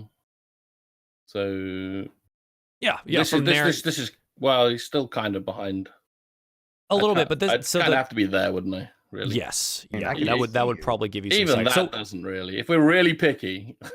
If we're really picky, this area here is more gently sloped. Okay. So you probably be able to at least see over that. Ignis is also sitting up on top of a cart here, so he's got some height, right? He's a gnome, but he's not a taller. lot of height, but height. Right. So he's probably, if he's, I'm assuming like Ignis, maybe you're like standing in your seat or something like that. Yeah. He's probably like 8 feet off the ground, right at his head height. Okay. So you might be able to see him. You see him maybe over these orcs. These orcs are rather large, though. So you do see one of these orcs is super heavily armored, plate armor all over and a big shield, and another one that seems to be bare chested but wielding a giant 2-handed sword. That sounds tasty. All right. The sword or the bare chested orc? Yes. The bare-chested orc, of course. All right. Forget that then. Forget the message just for now. We're gonna. Now is not the time for discussion. Sure. Okay. So, what you see in front of you is you recognize. I'm alarmed. Okay, guys. Mm-hmm. I'm alarmed at these 2 hulking great, almost naked orcs with giant swords and scary things. So I'm gonna Eldritch Blast both of them. Okay. Yeah, Eldritch Blast gives you a second beam at 5th level. At level 5, I have 2 beams, yeah. Okay, so go ahead and roll for the first one. You can dual wield beams. Hell yeah, baby. Where's the... Okay, so the first one here, you roll an 18. Who is this one against? For me, it's the one with a blue dot. Okay, so for the blue dot, you send out this blast of energy, right? This blast of force energy. What does that look like? Oh my god, it's a beautiful green. No, it's not a flame. It's a beam. Okay. It's like green lightning. Okay, so like kind of crackles outwards and strikes at the enemy. Yeah. So okay. So what do you like extend your sword? What's your like? Where does it come from? Oh yeah, it comes from just the tip. The tip okay, of the so sword. you draw your blade and you point it directly in front of you, and like this green crackling lightning circles around it and shoots off jaggedly over to the heavily armored orc and strikes him square into the back. The electricity like crackles around the plate armor. The orc turns around, seemingly unhurt by the strike. The plate armor being too thick for the Eldritch Blast. But he sees you there behind him, and then like you see him like extend an arm and like tap the other one like on the shoulder, and then something is yelled in Orcish. Guys, I done effed up already. So what do you have another blast? What would you like to do? Welcome to the party.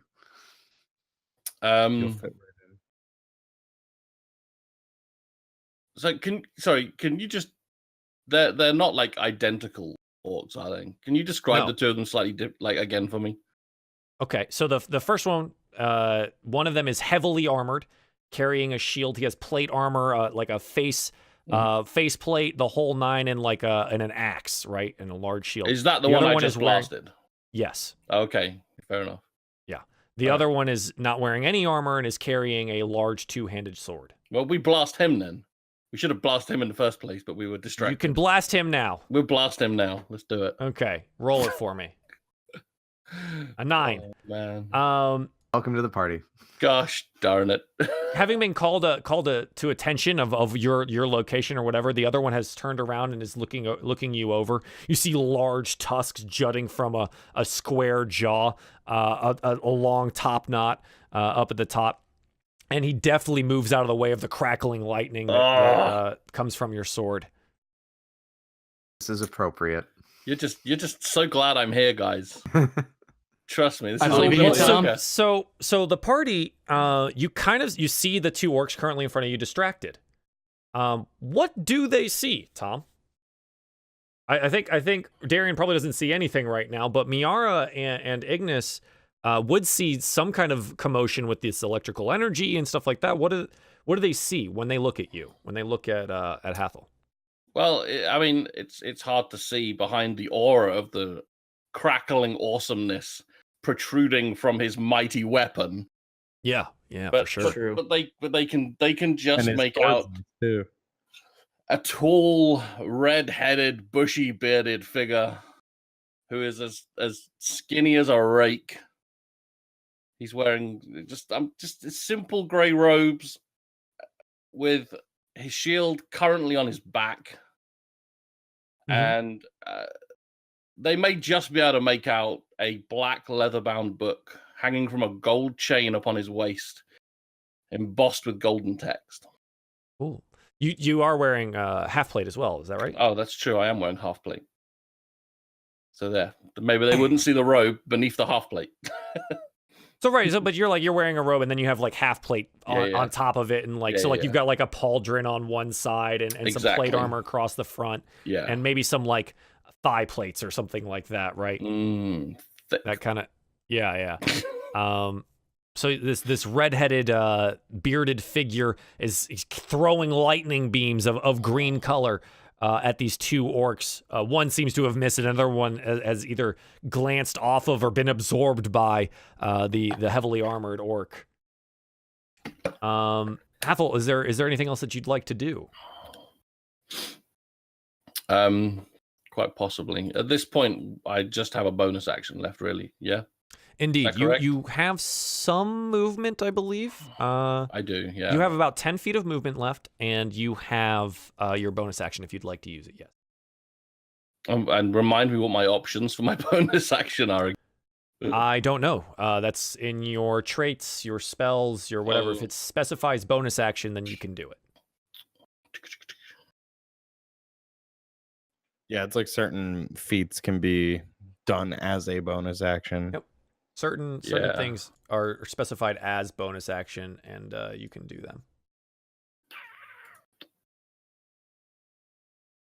them. Nothing Oh, hold on. Nothing useful right now, I don't think. So, Okay. I may just attempt to take slightly more. Oh, hold on. A slightly higher position up here. If this is a slope, yeah? So it is indeed a slope. You have about 10 feet of movement left. Is it 5 per square? Yes. Yeah. So when you get here is when it starts becoming difficult terrain. Oh, so okay. you end your movement on difficult terrain, okay? So just Okay. as you know, it'll take double if you want to go higher. But currently you do have a little bit of elevation. And from here, it's definitely easier for you guys to see. You see this like red-haired, half-plated, robed someone with a gold chain and a large book at his side. Yeah. Cool. Thanks, Hathol. Welcome.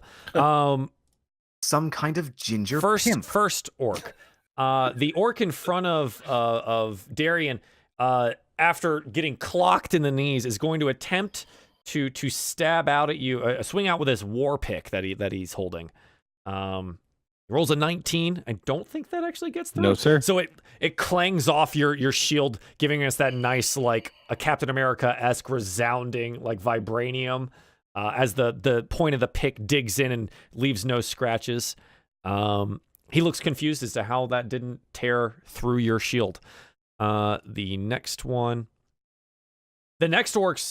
some of them are drawing bows. So this next one here draws an arrow, sees Darien's back to him, and is going to attempt to shoot at him.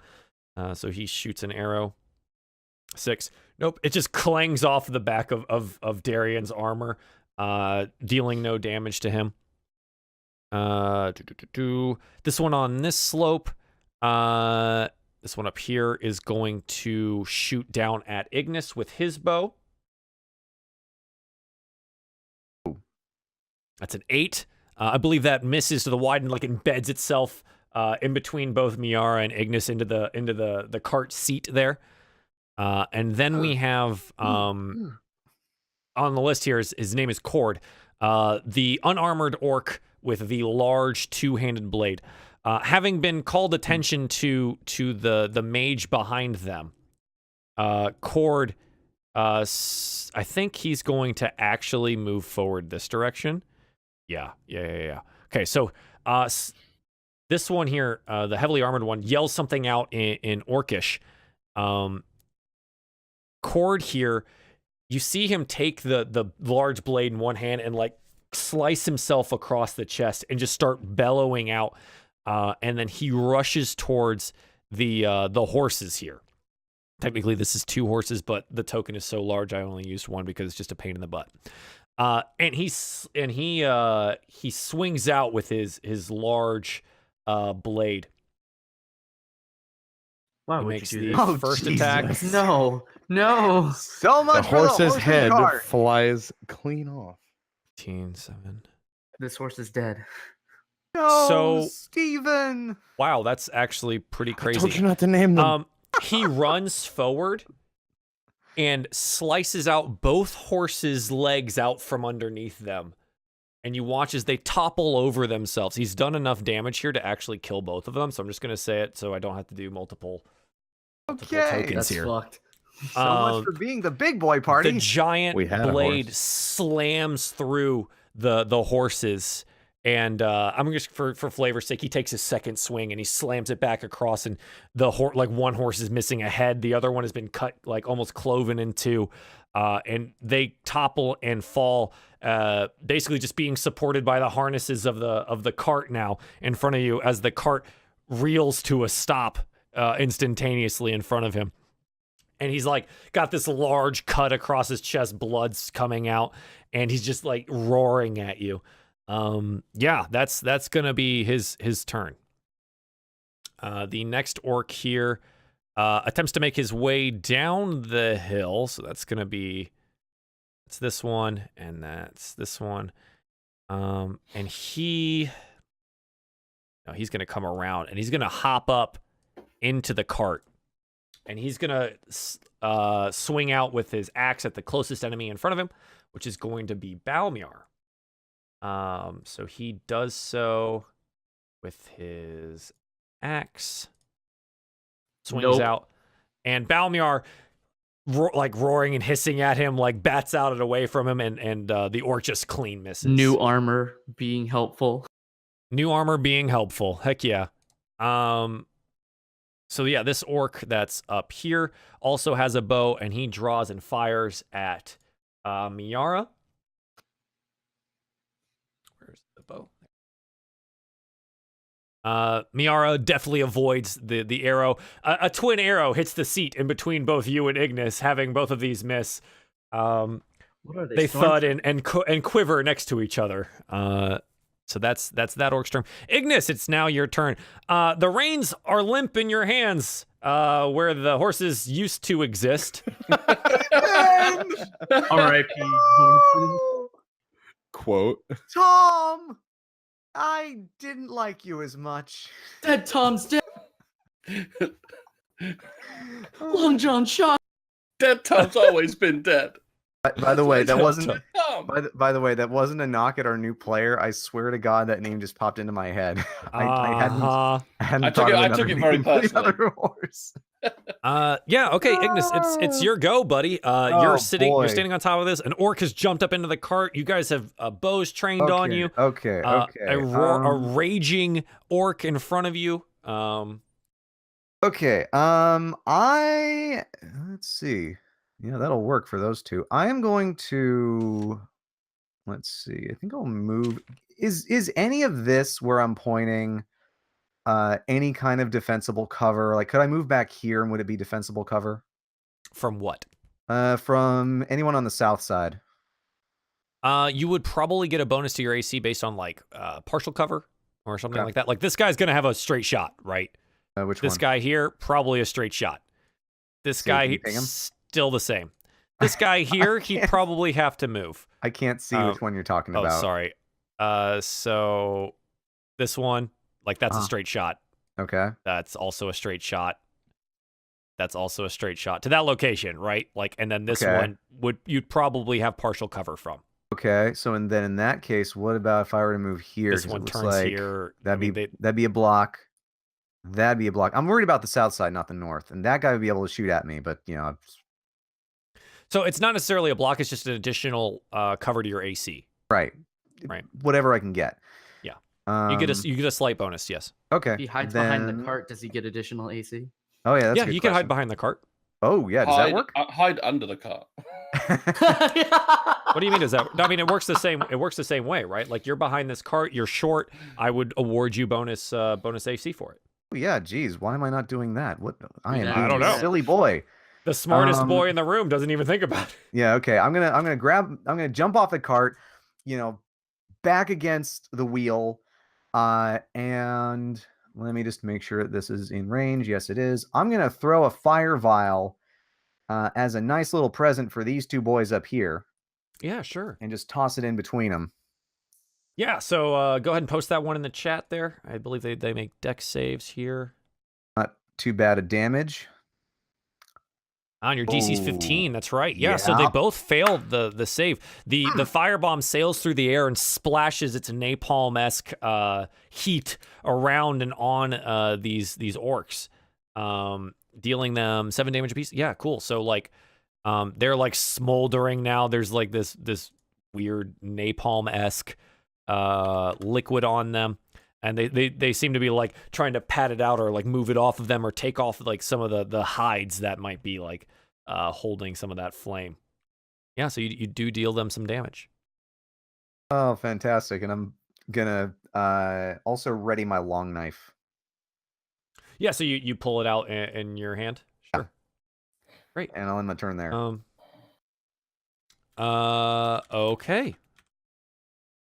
So that is now the next orc's turn. Let's see who this one is. Yeah, okay.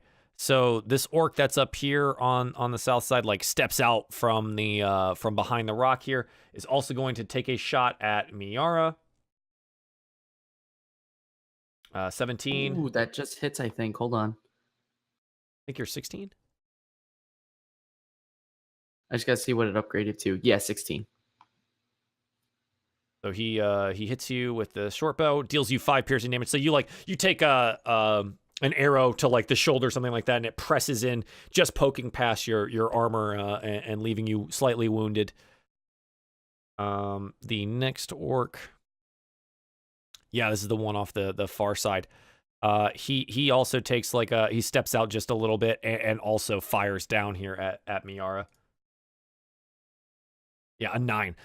This one, you're able to like dodge past, and it thuds into the back of the cart, narrowly missing Balmiar. Okay, Miera, it's your go. You're up. Okay. To start off, I think what I'm going to do is I'm going to mark.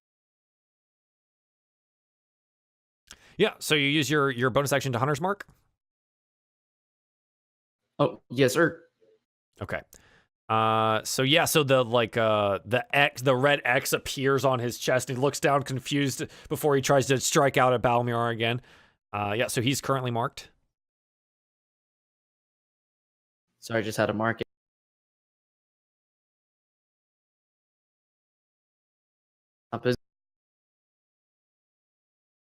Sorry, what? Oh no, that was just to Rob. The laptop's just moving slow. Oh, okay. And then I think from here, maybe. And then I'm going to go out with a short sword attack against him when I move up. Okay. So you're gonna move like into the cart next to Balmiar here. That's kind of tight. Yeah, I mean, we've said that it's enough room for 2 people before, so I'm fine with saying that it is. So you draw your weapons after marking him, yes, and you'd like to strike out at him with your sword there. Yeah. Yeah. Go ahead and roll for that attack. 14. I think this guy has a shield. Yeah. So he's the one that was from up on the top. Yep. Right. Okay. So the sword clangs off the shield, and you're unable to find past it. And he like bellows out at you, and he's gonna try to swing at you with his axe if he can. But I think you get another attack here with your short sword. Extra attack. Yeah, 21. So as he's like trying to swing at you with the axe, you're able to like fish your way in with the blade and deal him a quick 3 piercing damage, getting him to back off just a little bit. Oh, and plus the 3 for the Hunter's Mark. Yeah, so like you stab at him where you've marked him, and the mark flares to life and deals him some extra damage that you found a weak spot there. Yeah. Yeah, I do. Cool. And that'll be my turn. All right. It is now Scut, the heavily armored orc. Scut has I think. What's he gonna do here? He has a choice. He's not super wise, but I'm gonna make him roll for this. I'll go ahead and show the roll, but it doesn't really matter because you don't know which one's which. Oh, wow. Okay. I know it's a crit. Wow. Okay. So he's not acting very wisely at this point. It's a brain fart if ever I saw one. Yeah. So he picks like his nose. I think maybe he's unimpressed with the mage behind him. So he turns around again, ignoring Hathol, and advances on Ignis. So he has aggressive, so he's gonna be able to make this no matter what. So he like slams across the field, like each thud of his armor clanking, the dark iron looming ever closer in front of Ignis. And now this large, heavily armored orc is standing in front of you, and he strikes at you with his battle axe. Oh wait, it's not letting me do it. Hang on a second. I gotta reset this real quick. I figured out what was going wrong with the rolls the other day. They weren't actually populating. It was really weird. He rolls a 23. I think that probably hits you. God damn it, new armor and everything. Yeah, so he rushes over, boom, boom, boom, boom, and then swings down with his axe, dealing you 5 slashing damage, and then he swings back across with his axe again. Oh, an thank 8. God. And you're able to like dodge out of the way of this one, and maybe it like thuds into the wheel of the cart or something like that, cleaving it. But yeah, so he deals you 5 damage there. He doesn't have any bonus actions that he can use currently. Okay. Cool. Yeah, so he deals you some damage. Fine. The last orc in the list, after like getting all the fire and stuff off of him, I think he turns and he shoots down at Ignis with his bow. Well, screw you two. A 9. Yeah, I think this one, like, I think it probably, because the orc, the armored orc is so large, I think it like glances off of his armor or something like that, and no one even notices that anything happens. It's just like clank, and then there's just nothing. Cool. Back at the top of the order, Darien Heroncrest. What would you like to do, bud? Hit me. I'm gonna swing again. Heck yeah, hit this guy. Please hit this guy. Ooh, 26. You mean like that? Hit on that guy. Yeah, I'm pretty sure you hit that guy. Ooh. Yeah, 8 damage. So you like smash down onto this orc's head and smush it into a pulp with your warhammer. The dwarven voice inside the hammer, Darien Silvernail, is like roaring out and laughing as you strike at him. Really feeling the pleasure after so much displeasure of being inside the orc camp, feeling the pleasure of killing some grayskins again. Yeah, so he dies. What else would you like to do? Am I able to move across the top layer here? Where these orcs? I do think because of the nature of the slopes, it's probably still difficult terrain. Okay. I mean, and they would function with that as well. Yeah, you should still be able to movement, reach this guy. I'll be able to reach it. Yeah, you should still be able to reach this guy. Can I give out a yell even if it's not my turn? Yeah, of course. Talking's a free action. All right, then I think Ignis would immediately just yell out, "Darien, the big one's on me!" Yeah, so Darien, as you like rumble across, do you notice that Ignis is being like set upon by the large armored orc? Yeah, I think I hear it in like while I'm sprinting toward or like, you know, Sure. kind of limbering toward this guy. Yeah. And I'll turn to the orc I'm about to swing at, or I did swing at, and just be like, all right, I'll make this quick. Good, I like it.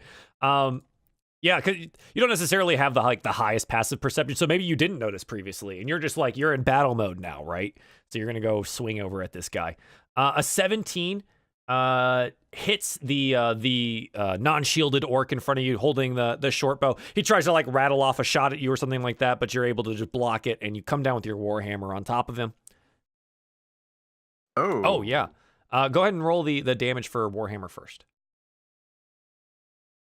May not even need Good it. call. Yeah, you might not even need to smite. 12 damage.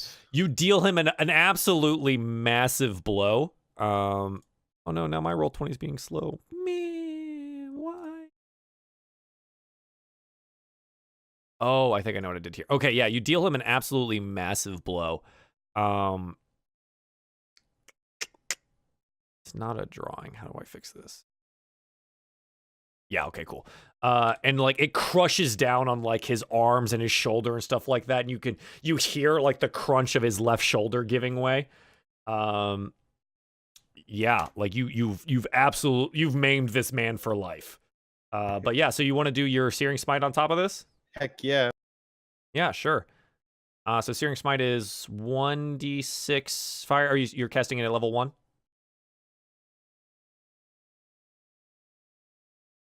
Sorry, I know you're typing and you're on push to talk. Yeah, it's 2d6. Yeah, I cast it at level 2 because I was going for overkill. Oh, okay. So you must make a Constitution saving throw first. I think. Wait, hang on.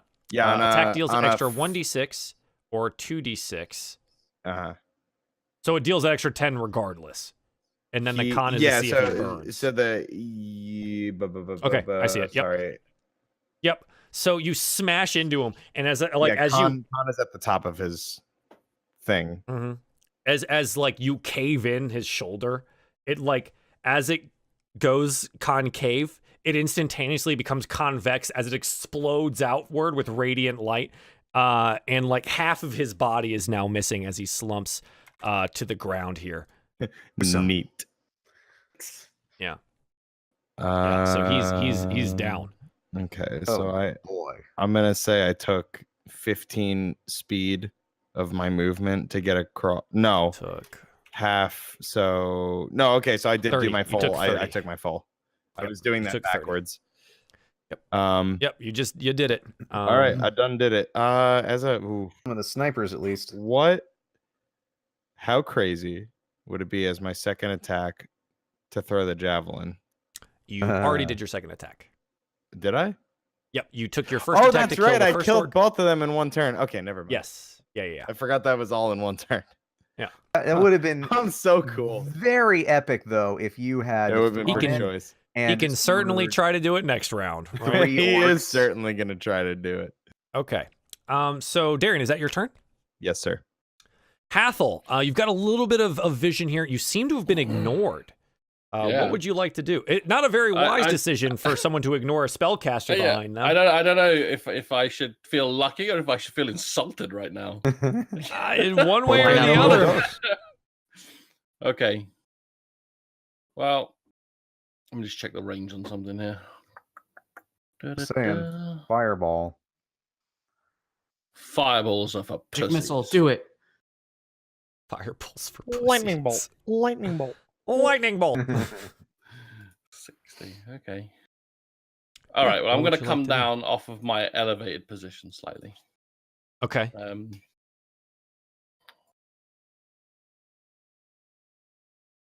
Then to there, basically. Okay. And then I would like to cast Shatter Yep. right here. Yeah. What's the radius of shatter? 10 feet. So you cast it. Well, yep. So pick a particular square. That square there. Yeah, that one looks Yeah, like yeah, it's a nice yeah. square. It's I a like it's a the 10-foot square. Okay. It's a 10-foot cube, right? Oh, let me just double check the wording here. Because these guys are in an elevation, so I want to make sure that they're caught in the cube. He could also do it like up here or up a here. 10-foot radius sphere centered on that Sphere. point. Okay. At full radius, these guys would be caught because even, you know what? That's fine. Yeah, they'll be caught. Okay. Okay. Yeah. So, go ahead and cast it, so I can see it in chat. You're gonna cast it at level 3, right? Yep. Okay. Always cast it max level. Mm-hmm. Yep. Always. So DC 14. Okay, and they make a con save. So each of these guys has to make a Constitution save. And while I do that, what does it look like? What does Shatter look? So Shatter, in words, is like it's a noise, but like, what is it? Does it do anything physical? What do you see? It's an almost painfully bright white light, almost like a singularity that just appears in the middle of them, and then it's like you see like shock waves come out from it. Sure, yeah. Okay. 1 fails, 2 succeed on the cast. So the first one is this one over here, and he will take the full 18 damage. So yeah, so like it's like this singularity of light, right? And then it emits this wave of sound. It's even painful to those of you that aren't even in the area, right? Like it makes this deafening noise, and this shockwave, this visible shockwave, extends outwards from it. Yeah. And it like vibrates apart this one orc here. Like he like literally shakes himself into multiple pieces.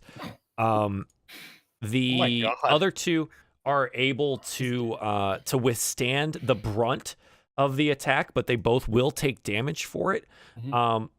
The one with the large orc with the sword like roars out in pain and like slams one of his large hands up to his ear, trying to like stop the noise. Obviously unable to do so more often than not, but he seems to be able to steel himself through the concussive blast. So he's gonna, that's -9 health. Okay, so that's and the one up top here. Yeah, so even though, like this, let's say that the other orc here up at the top, he like tries to get down, right? Like behind some cover of some kind, but because of it being a sound wave, it like just moves over the cover and consumes him in the shockwave, and he too vibrates and like blood is pouring out of his eyes and stuff like that, and he dies. Yeah, so he dies. He dies. Well, Horse Yeah, dies and you again. and Darien, if you haven't noticed before, you notice now. Someone is doing some stuff, and you watch as like 2 orcs crumble, blood pouring out of every orifice over on the other hill. While you're like after you killed this one, the other orc like roaring out in pain.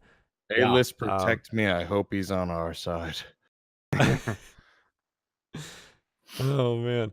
Yeah. So that's good. Is there anything else, Hathol, that you'd like to do? Yeah, I just need to check some distance here. Okay, yeah. So as my bonus action, I will put my Hexblade's curse upon this big Place dude. a baleful curse on someone. As a bonus action, choose one creature on the within big 30 feet. dude. Yep. Check. Target is cursed for a minute. Wow. If the target it ends when you die, the target dies, etc., etc. You gain bonus damage to rolls against him. Bonus equals to your proficiency bonus. Any attack roll you make against the cursed target is a crit on a 19 or 20. First target dies or gain hit points equal to. Okay, so because we haven't done this before, I'm gonna give you a little bit of like a backtrack here. Yeah, I realized I should have done this first. Yeah, I'm just gonna apply it. Okay, your proficiency bonus is 3, so you'll get that. Okay. So I'm just gonna deal the extra 3 damage to him here. Okay. But I want you to tell me what the curse looks like. Oh. Like, what do you do? Where does this come from? What happens? So the thing is, I'm holding my sword in my right hand, still stretched out in front of me because I like to point at things. But my left hand never stops stroking the book hanging by my side. Sure, yeah. And it's like a black aura which just like seeps out of the book towards him. Oh yeah. So like we get this like weird shadow as like his hand like strokes the book. This weird black shadow exudes out of it and like surrounds this orc just before this like bright singularity kills 2 orcs and creates this deafening roar of sound. Sure, yeah, man. That's pretty badass. I'm gonna give him there it is. That eye. The little eye there. He's cursed. Suck it, biatch. Yeah, so he's cursed. Equals proficiency bonus. Is there anything else? There's the criticals. If you roll 19 or 20 for actual attacks. And if they die, you get health back. Cool. All right, sounds good. Hathol, is there anything? I think that's bonus action, movement, everything. action. Yeah. Awesome. Okay, this orc is dead. He's off the list. This orc is also dead. He's off the list. This orc is dead. He's off the list. Cursed orc. Cursed orc is like after like being shaken, like you see like where parts of his body have been ruptured by the sheer force of your previous spell. Some of him is like smoking from the curse that's taking hold on him. He notices you now, I think, more readily than he probably would have previously. And with aggression, he should be able to just approach you anyways. Yeah, he does. Yep. This large orc wielding this 2-handed weapon sprints at you, and roaring something probably obscene and orcish, strikes out at you with his greatsword twice. So he swings out and swings again. I believe only the 22 hits you. Yeah. So he swings out and like the first swing like definitely cuts at you, deals you 10 slashing damage. The other one, as he swings across, you're able to get your sword in the way and deflect it out, but he's able to like slice across some of your unarmored portions of your body, dealing you some damage there. Oh, and remember, while you don't have your shield on, your AC is actually 2 less than what it says. Yeah, that's fine. Okay. Oh, so that 15 equals my AC then. So does the second one Then hit? he does hit it. Yep. Okay. Yeah, then he does hit. So he does that. Okay, that's 15 slashing damage. Wow, that's freaking brutal. Because he's raging, he gets +2 to both of those attacks, so +4 on top of that. So it's 29 total damage. What the frick? He's a barbarian. He a big boy. He's a barbarian. Ripperonis. This was a good. Anyway, can I interject here with something? Please. If I have a spell which is instantaneous, because I have Hellish Rebuke. It says reaction, doesn't it? So yeah, It's like Okay, immediate. you can yeah? use your reaction to invoke Hellish Rebuke if you'd like. Yeah, most certainly. Yeah, I think that's a pretty good call. Please tell me it disintegrates your attacker. Oh. Damn, that one is going to hurt, but it pretty much does. It's 4d10 damage. So he's going to attempt. So what does the rebuke look like? You just got slashed at like crazy, and he's just like roaring at you and trying to lay into you with this sword. What does the rebuke look like? It's like me swinging the book directly at his face upon its golden chain. He fails. Yeah, so you swing around, and with your other hand you put the book up in the face, and like let's say it falls open and like the pages fly open and just flame becomes pouring out of it because this is all fire damage. Yep. So it just like burns all the way into him, dealing him 28 fire damage. You deal him an absolutely massive blow. The fire consumes him. And you get bonus to your damage rolls from Hellish Rebuke. So the fire absolutely does consume him and kills him. As the fire fades away, there's just ashes. How you like me now? Ashes and a greatsword clatters to the ground. He's been absolutely consumed by the hellish flames from the book.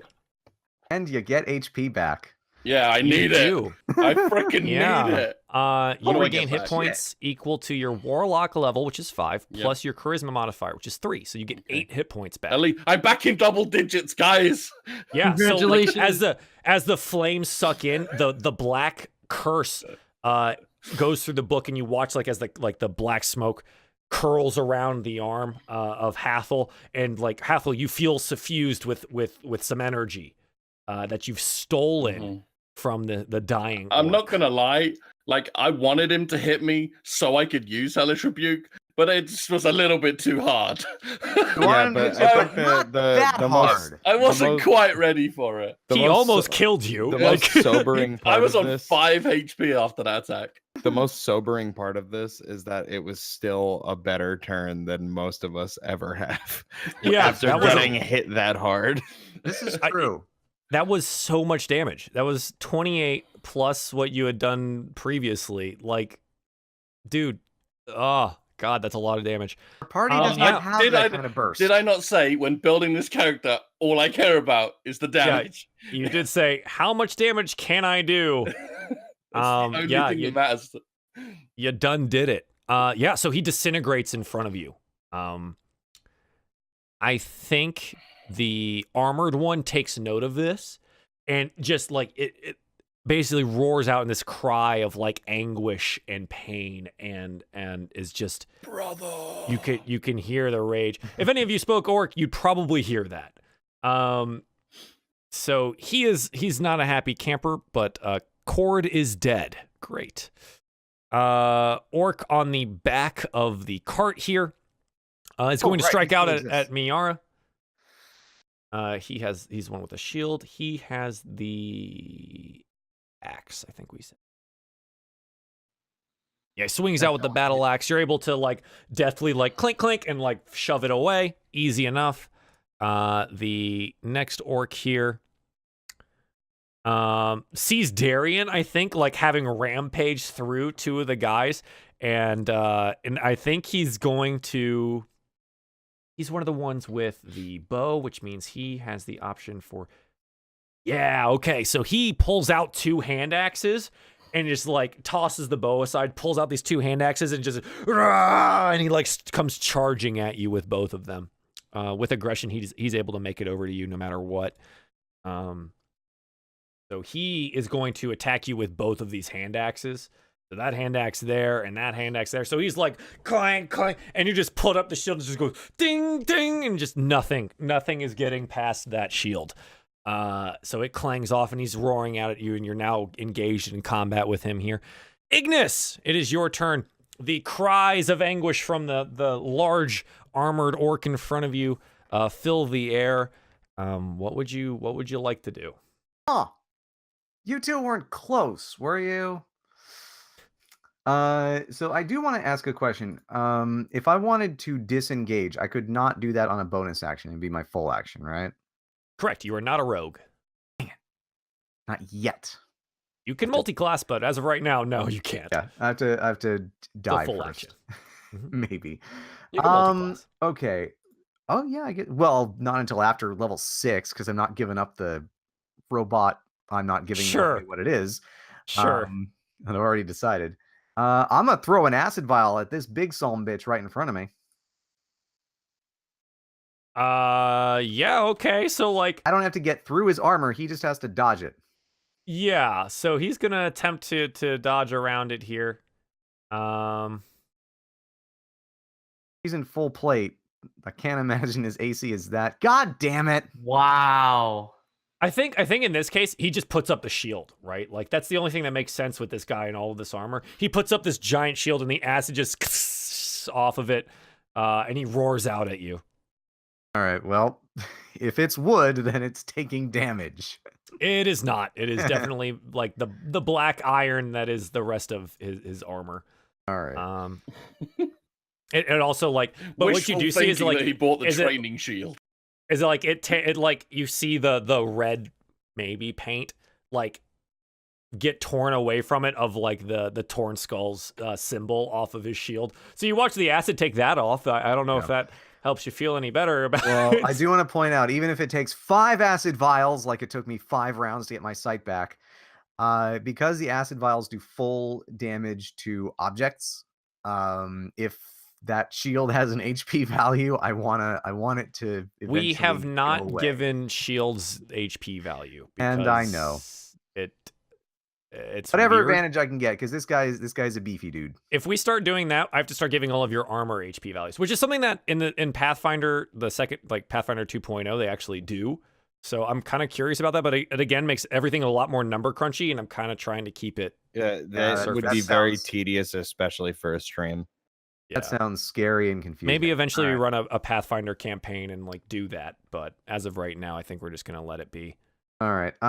In that case, there's nothing else I can do without incurring an attack of opportunity, and he can catch up to me anyway. So I'm gonna hunker down. Yeah. Okay. You could playfully circle him. Yeah, playfully move around him. Actually, hang on. Let's see. No, I probably shouldn't, because there's still 2 orcs over here that. Yeah, I mean, this dude can still shoot me, but this dude can't. Well, he can, but I get a bonus. And this dude lost his thing anyway, and I can only go around here, which wouldn't help me. Mm-hmm. So, all right, I'm just gonna stay here. Hide behind the horse corpses. The next orc here. What does he do? There's a lot of options here. He sees his leader still fighting. He watched one of them get taken down. I think he steps forward here and shoots at the mage. Right? He just takes another draw from the bowstring here. Yeah, and he's going to shoot at you with his short bow here. 13, I don't believe hits you. No. So yeah, like you're able to either move out of the way or like clanks off one of your pauldrons or something like that, but is unable to find any damage there. I think the second one does the same thing because he just witnessed.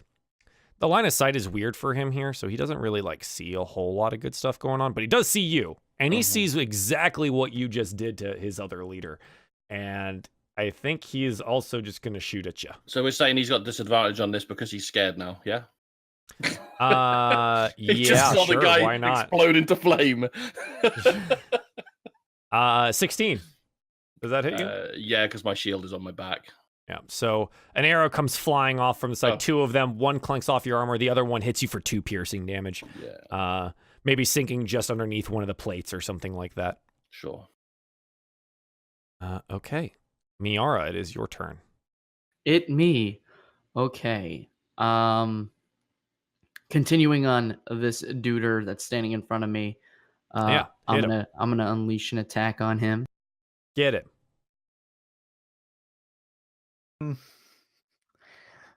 Yeah, you swing out with the short sword, and you find your way past his shield, and you're able to deal some damage. Yep, 7 piercing there, and then you'll get the bonus for the Hunter's Mark. 9 damage. You deal exactly enough damage to kill him. So, like, the sword basically like goes up through his throat, and he dies directly in front of you. Yeah, there you go. So he is dead. In which I will then move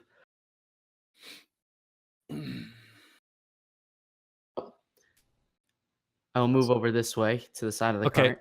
So you like hop over the seat of the cart, like behind the dead horses and off the side.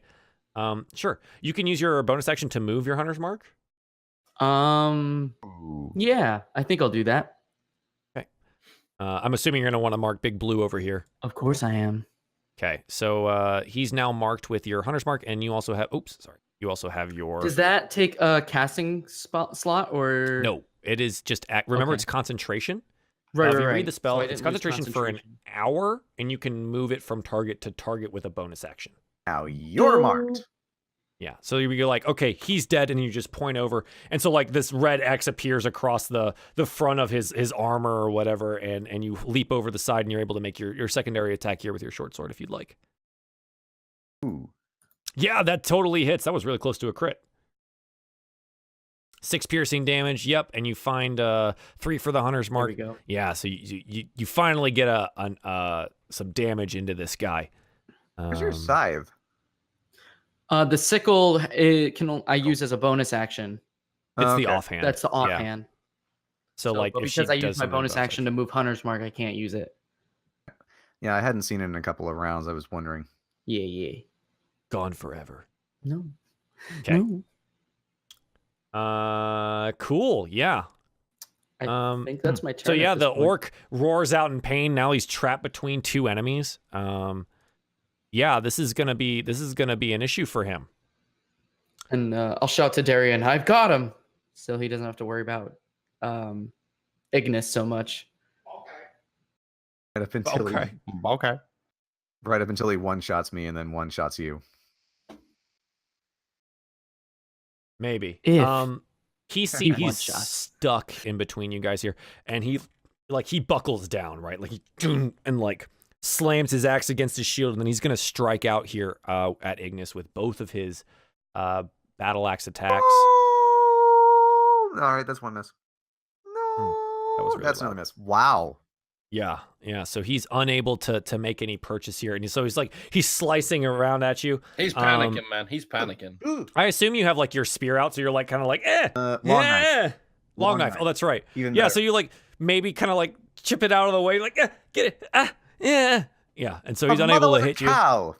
And he's still roaring in anger and anguish. The next orc is dead. Darien, what would you like to do? Well, I've been challenged by this boy, so I'm not one to turn up a challenge. Yeah. As evident by your fight with Miera. True. Warhammer 13. I think that's just enough to hit him. It is. Yeah, you like you find a way, Pat. Like maybe you just hit him hard enough that like when he tries to block with his axes or whatever, it just goes straight through. With the 12s. Yeah. Oh God, that's a lot of freaking damage, dude. What the hell? So you deal him 12 damage. So yeah, you hit him almost like hard enough to fell him in one blow, and just blast straight through both the axes, and the hammerhead like slams into his chest, and you hear ribs cracking, and like he exhales really hard and like doubles over and attempts to right himself to meet your next attack.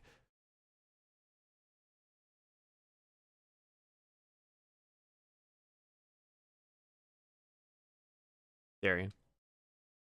Sorry, I was making noises like I was thinking. Oh, okay. Sorry. And then I remembered I was supposed to. Can confirm. Yeah, can confirm. He heard me. I was just reminding myself about Divine Smite. No, I'm just gonna swing. I mean, you can apply that if you'd like. Up to you. Nah, I'm just gonna swing again. Okay, hit him again.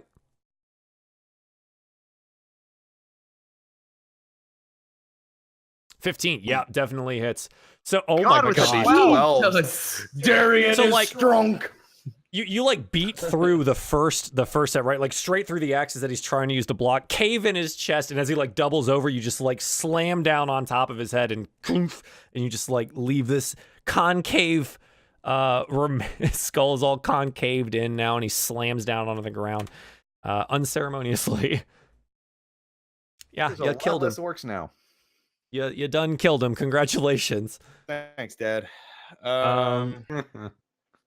Yeah, you've got movement left in a bonus action if you're feeling froggy. I would love to leap over there at that boy, but I don't think I can.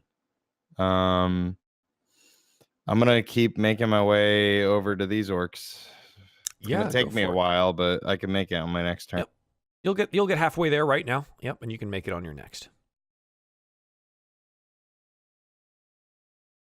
So that rock is still a rock. You can't like go over it. You're gonna have to go around it. Yeah. But you should be able to skirt around. It'll be fine. Easy. I'm just letting you know you Push can't it. like stand Push on the top rock of it. on him. Do it. Whatever, Damage him. man. Shut Squish up. him. You're not my mom. All right. Darien, well done, dude. Hathol, you are a little worse for wear, my friend. The curse has suffused you a bit. The battle rages on before you, but it does seem that you and maybe some new friends have found the upper hand. Big thanks in part to the fact that you just torched one of the leaders instantaneously. Well, there's been plenty of time for bragging about that later. All right, so I want to move like up onto like here, up here. But how difficult is that?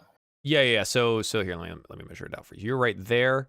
When you get to here, it starts to slope up a bit. So everything from this point here is going to be difficult terrain. So it'll be double. Okay. But getting to like there is no problem, so that's fine. I think you're fine. You started here. Yeah. Yeah, so there and then like yep, you're fine. Okay. 25 feet of movement currently. And then I wanna Eldritch Blast these two dudes down here. On the south side? Yeah, for sure. You just now have line of sight on it. Yeah. This guy here on this side is going to have some partial cover from where you are. Okay. It's going to boost his AC by like 2. It's not a huge deal, but he's definitely like around the rock area, right? Mm-hmm. Okay. So go ahead and roll for those. Yep. So I'll do the one with the cover first. Okay. 15. I believe he doesn't have a shield, so this actually hits. Yeah, it just hits. Okay. Well done. Yeah. And then the other dude. 18. Yep, both of those hit. Go ahead and roll damage for both. The first one will be first guy's damage. Do I just click the actual... Yep, click the word agonizing blast in the chat, chat. So the first one. 7. 10. Let me make sure these are being calculated correct. 4, 3. So you blast out with these twin crackling green beams, slam over to the other side. You hear the orcs cry out in pain. They're not dead, but they are definitely wounded. Sweet. Yeah, well struck. Anything else you'd like to do? Movement or anything? Or are you good? No, I can't do that again. Yeah, that's fine. I'm good.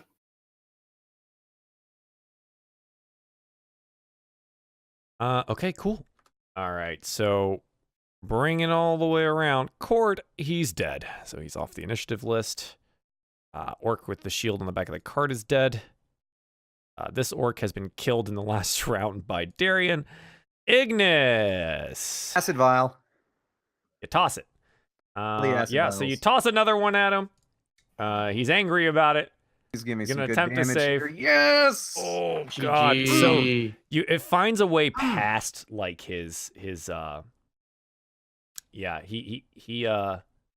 gosh, he's gonna be damage. That's really good. So like he's unable to get his shield up in time. Like maybe he's like locked in combat between. He is definitely locked in combat between both you and Miera. So he's having to split his attention between you two. So maybe that's how you find a way to like you get some of the acid and it like seeps down in and around his upper like armor area. So you're definitely able to deal him some good bit of damage there. Oh, thank goodness. And I have no reason to move either, so that is going to be my turn. Okay. Great. The other two orcs here. Unless like if I the dude here doesn't count as cover, right? What dude? No, he's not cover. I'm not gonna move then. Okay. I think these two here are way too scared of this mage. So they're gonna this one's gonna he's gonna take a shot first, and then he's gonna move behind this rock here. So they're both gonna shoot at you with these short bows again. Hathol. Yep. Oh gosh, yeah. They're panicking, right? So they shoot, and then they duck behind the rocks here, cowering against them, hoping to not get hit by any more of that damage. Tom's our good luck charm. I'm just staring at them with crazy eyes while stroking my book. Yeah. I just want to point out sword lined up. outstretched. Javelin, lightning javelin. Yeah, I just want to point out to Darien, they're kind of lined up there. Miera, it's your turn. It's me. Yeah. I will follow through again. I'm killing this big boy. Yeah, go for it. So you strike out at him with your short sword. 8. Never yeah, so mind. it clings off the heavy armor that he's wearing. Try again. Yeah, that one does as well. Both of them clanging off the armor, being deflected away. And now by I can use my axe. bonus action to use my The dual sickle. wielding, right? Yep, go for it. 16 for the sickle. Yeah, this one he gets the shield up in time, and it clangs off the shield. And that's all I can do. Okay. Yeah, so you let loose this flurry of attacks, finally having all of your attacks available to you, and he's able to either block or move out of the way of all of them there. And he's kind of got you guys in more seriousness. Is probably the fight looks probably more like oops. I just grabbed the cart, so that was a mistake. He's probably more like this, right? With his back against a wall, and both of you guys striking at him at both sides. And he's able to put both of you in front of him, so he's able to block a lot. It is his turn, so I'm just going to move him there. It's fine. He is focused on trying to kill Ignis. He wants this. He's roaring out at you. He switches from Orcish. He switches from Orcish to Common for a bit. And he goes, "Erdrick will fall. Erdrick will fall!" And he strikes out again at you with 2 of these axe attacks here. That one hits. That one does not. 9. Okay, so the first one here hits. 7 slashing damage. That's not horrible. He is going to action surge. So he's going to take 2 more attacks against you. Oh my god. There better be a cooldown. Oh my god. 22. I believe only the 22 actually hits you. Did you have 16 AC? 12 slashing damage. God. So 19 damage. He then, as he does this, he slams his axe against his shield, and you see the armor around him heave, and he slams the large tower shield into the ground, and you hear this exhale. And he is going to use Second Wind. As a bonus action, regain hit points equal to 1d10 plus fighter level.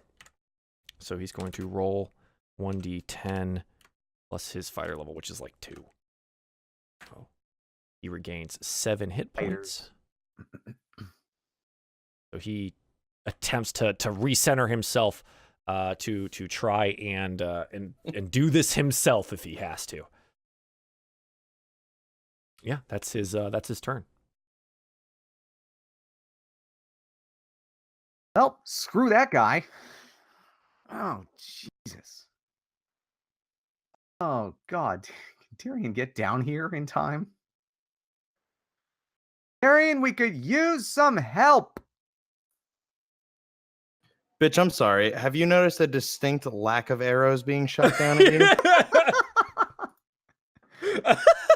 Darien is doing quite the job on the ridge there. Welcome. Darien is doing quite the job on the He's ridge. doing fine up there. We got this. We got this. We got this. Darien, just for your I knowledge, know he's been doing quite well. This expanse through here is going to be probably not difficult terrain. There's no slope here. Right. Right? So this is kind of up at the peak of this area, right? If you went up here, there'd be some difficult terrain, but I think right here you're fine. Nice. Over here is difficult. It varies, but I'll Thanks, let you know. Robo Dad.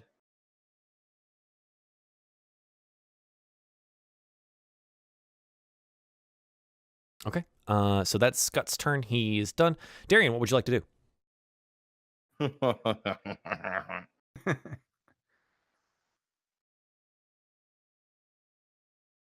Okay.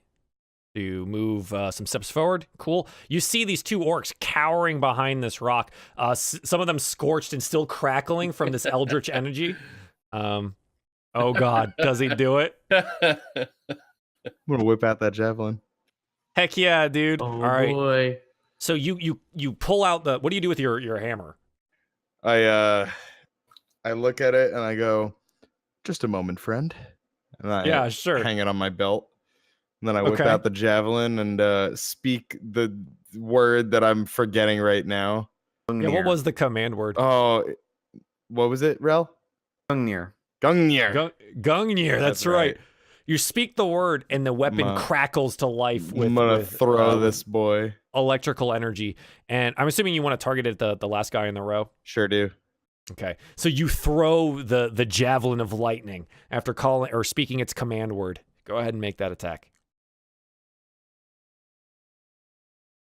14 to hit. Oh God, yeah, it just hits. Just hits the last guy. The DC 13 dex.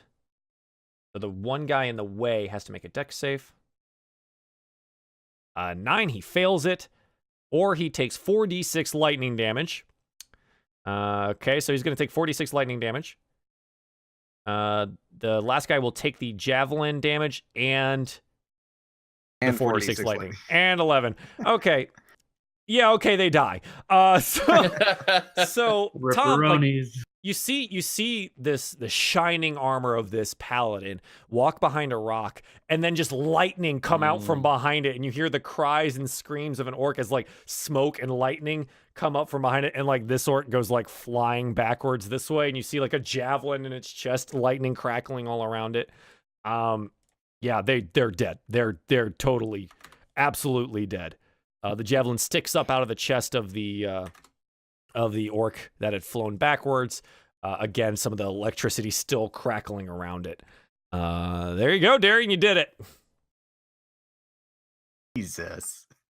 One remains. Freaking I gave out, man. You got anything to say to me now? I gave out way too many toys in that stupid vault, man. I did. Good. Hey, you gave him to me. No, that's what I'm saying. I gave out way too many toys. It's fine. It's fine. We're good. We need it. Yeah. I guess I'll try to walk as much as I can, but I know I'm still working with difficult terrain. Yeah, that's fine. So I'm gonna mosey over. Start to mosey over and grab my javelin. Yeah, go for it.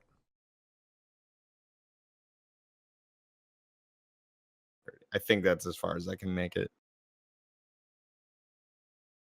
So that's my turn. Cool. Well done, dude.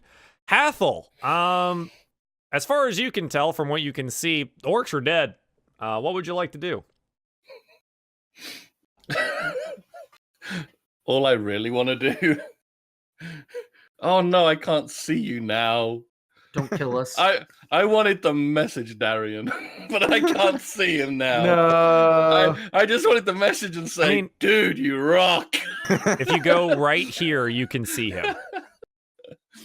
You can see him from that ridge, and then you can message him. You can also just yell at him. Send me a text, Also baby. true. Maybe I don't want to speak. Yeah, maybe message is how he communicates. He's gonna slide but yeah, into the DMs. You can move and see him. All right, let me ask a question about the big bad dude here. Yeah. He's at the bottom of a slope, I'm guessing. Yeah, he's a little bit out of your So I can't see him LOS currently right now. Yeah. And I'm really not that keen to get very close to him, considering my current hit point situation. That's probably smart. However, I don't see any reason why I couldn't come down here. You'd have to really piss him off to get him to come over to you, because I mean, like, if you stand a tile away from him, if he leaves our reach, he incurs attack of opportunity. So probably can't hit him, but still.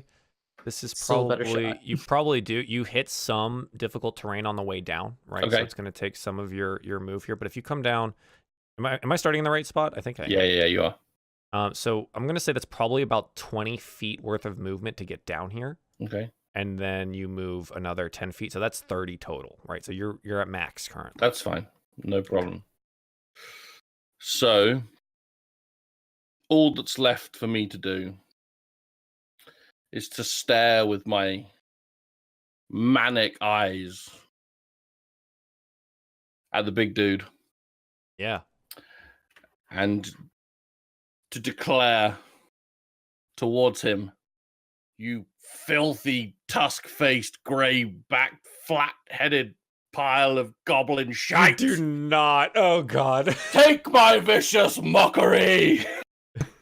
Yes. I love that you have that. What? Okay, yeah. Good. Yeah. I'm very confused. Yeah. So go ahead and As- post that in as the you chat should for be. me. For Vicious Mockery. He has to make a wisdom save. Oh gosh, he's not very wise. He's a dum-dum. Yeah. Okay. He takes 4 damage. The one you don't see it because he's a little farther away, but like the ones that are in front of him, you see through the eye slits of his facial covering, right? The helmet.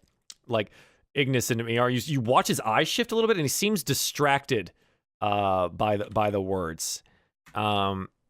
And he takes some damage. Vicious Mockery also gives him disadvantage on the next attack. That's right. I wanted it Yeah. to kill so bad. Yeah. Yeah, He's it's not very powerful, but kind of healthy right now. So ever since it almost happened in Morningstar, I've wanted it. that would. or that no, was not awesome. Morningstar. Skyhill. I don't The other remember. one. I Yeah. wanted it so bad. I have a question.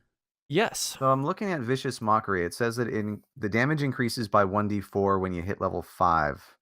Should that be a 2d4 roll?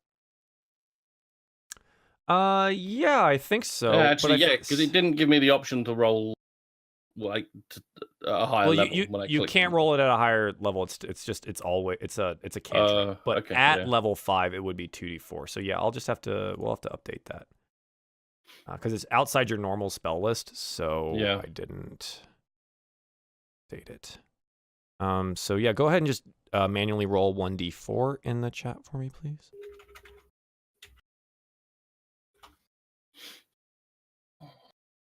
Took away his second wind. Yeah, right. We'll see if that works, but yeah. So 7 total damage. All right, cool.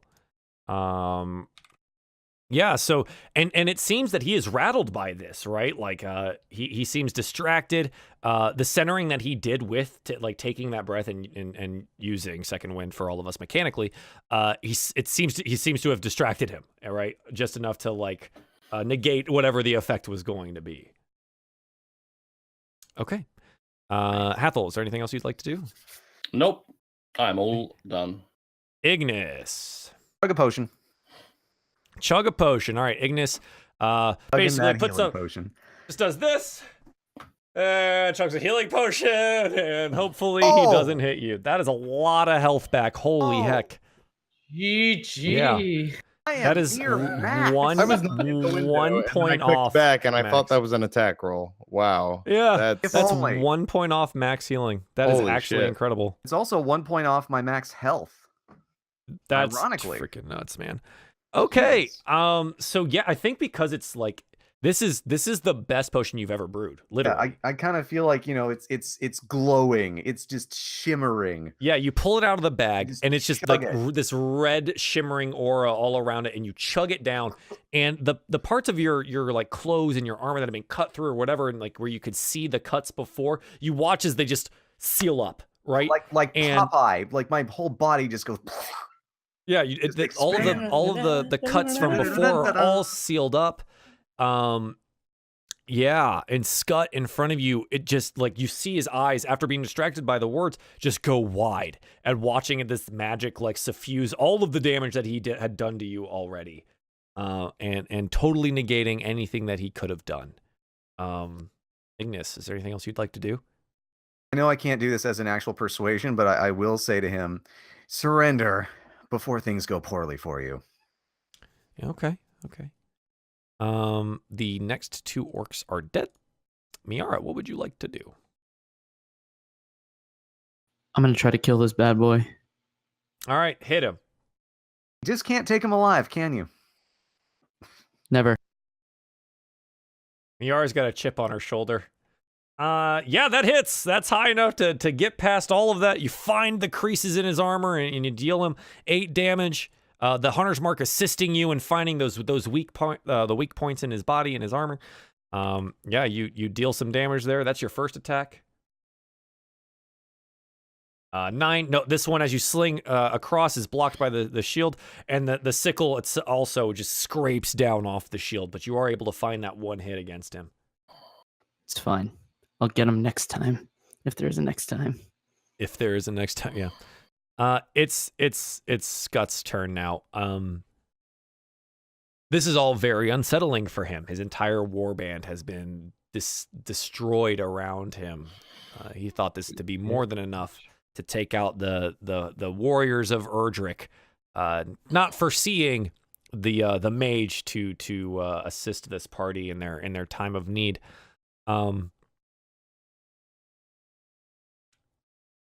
Yeah, I think at this point he's too angry about the death of his brother to quit. Unless you guys like actually try to persuade him, he's gonna just start making attacks at Ignis again. I kind of want to persuade him just because I don't want to try and hit past his armor. Suck it. Both of these miss. Yeah, and Suck it. Never mind. Kill this bitch. Yeah, and he is yeah, that sucks. Okay, yeah, he doesn't do anything else. He slams after he tries to attack you, and he slams his axe against the shield again and roars out at you in defiance. That's his turn. I mean, that's all he's got. Darien, if you're through murdering all the others, thank you, by the way. Don't think I'm not appreciative. Yeah. Honestly, I won't be able to make it there. Who could convince him to give up? Shout out down at him. You can certainly try. Use that golden tongue of yours. Ooh. That's what she said. Arches an eyebrow.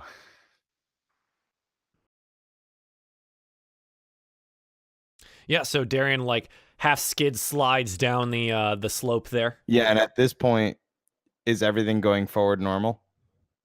Yeah. Okay, I'm gonna spend my action doubling movement speed then. Sure, yeah, you dash. I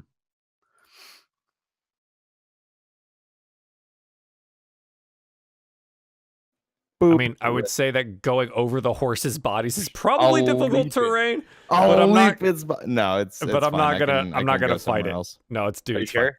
Yeah, okay. I'm not gonna fight it. This is over the corpse. This is pretty much just a formality to see how long this takes. He's literally by himself, surrounded by 4 people. You could just walk away and take pot shots at him. Like this is literally just a time thing. Hathol, it is your turn. Darien used his entire turn to move. What would you like to do? Well, I have no more spell slots available. My Eldritch Blast, we already know isn't going to do anything to him because of his stupid armor. Well, you know, you can try. Or was that just bad luck? Like, I mean, you just didn't roll high enough. You can crit. Okay. You can certainly try. Take a chance. I think you'd have to crit in order Make a to hit. change. Break away. Oh my god. Shut the fuck up, dude. Make me, bitch. See Rob get up from the chair. There we go. Oh god. Oh god. Oh no. Oh. Help, he beat me. It's a lover's quarrel. Yeah, so I mean, you get 2 attempts at it too, right? With your He's breaking out the Master Sword. I misunderstood the first time. I didn't realize it was related to my role. I thought it was just like you were declaring his armor is so beefy that you do nothing. And with that blast, that was the case. Okay. So you have the opportunity to try and do it to beat his AC. Yeah. All right. Well, then we do it then. We do it because it's awesome. Is Eldritch Blast just like a thing you can do over and over, or is it limited? It's or Agonizing Blast. So it's exactly like your potions. Yeah. Okay. Yeah. Except it's a ranged attack. Limited uses per day. No, Or it's a no. cantrip. No. Oh, okay. Infinite uses per day. Okay. Yes. God, So you cantrips are send off tight. 2 spinning electrical attacks against him, and he sees it out of the corner of his eye, and he slams his shield up, and they slam into him. You see it like shock into him, and like you see his arm shaking. He doesn't seem to have taken damage from it, and he knows you're there. He knows he's outnumbered. This is a problem. Hathol, is there anything else you'd like to do with that? There ain't nothing else I can do. You can stand there all day and shoot lightning at him until he dies. So Exactly. that works. Exactly. We're just gonna do that every turn until he's gone. All right. Ignis, what would you like to do? I am going to persuade him. I am going to tell him, your band is dead. Your brother is gone. You have no hope. Lay down your arms and surrender. Okay. I'm gonna Make actually- Are you trying to intimidate him or persuade him? I mean, it ultimately it doesn't matter in terms of the roll because I don't have a modifier for either of them. Okay. So roll whichever you're trying to do. I will persuade him. Actually, I lied. I do have a persuasion modifier. I will persuade him. Probably a good plan then. Yeah. Yeah. Go ahead and roll persuasion for me, please. GG. Yeah. Crit. Let's see what happens. I speak gooder than you. They don't He- you? Oh my his- god. God. Unfucking real. Believable. His Get wrecked, son. his spirit is broken. Kill him. Yeah, I think in this case, either the wisdom check does 2 things here. So technically, is he persuaded? Oh boy. I think he's too Always much of run a away rage. and incur 3 attacks of opportunity. Yeah, so this is a wisdom check to see what he does, right? Like the persuasion doesn't work. The wisdom check here. Well, so this is a wisdom check to see what he would do. Okay. So I think he just like bellows out at you in Orcish and then switches over to common again. He goes, "You will die. I will make sure of it." And that's probably A about jerk. all he gets out of that. Tried to be nice. You killed his brother. He attacked us. You killed his brother. Don't want no. Miera. no He said we Ignis tried to be didn't nice. It kill his didn't work. Yes. To be technical, Ignis didn't kill his brother. Someone else did. Yeah. Eh, he's blaming the party, which makes sense. Miara, it is your turn. Technically Unless Ignis, anonymous. unless you want to move or you have bonus action. I still don't have a bonus action. Not until I get a dang robot. Oh, I'm waiting so hard for that one. Nah. Ignis, do you want him dead or alive? Alive. Knock him out.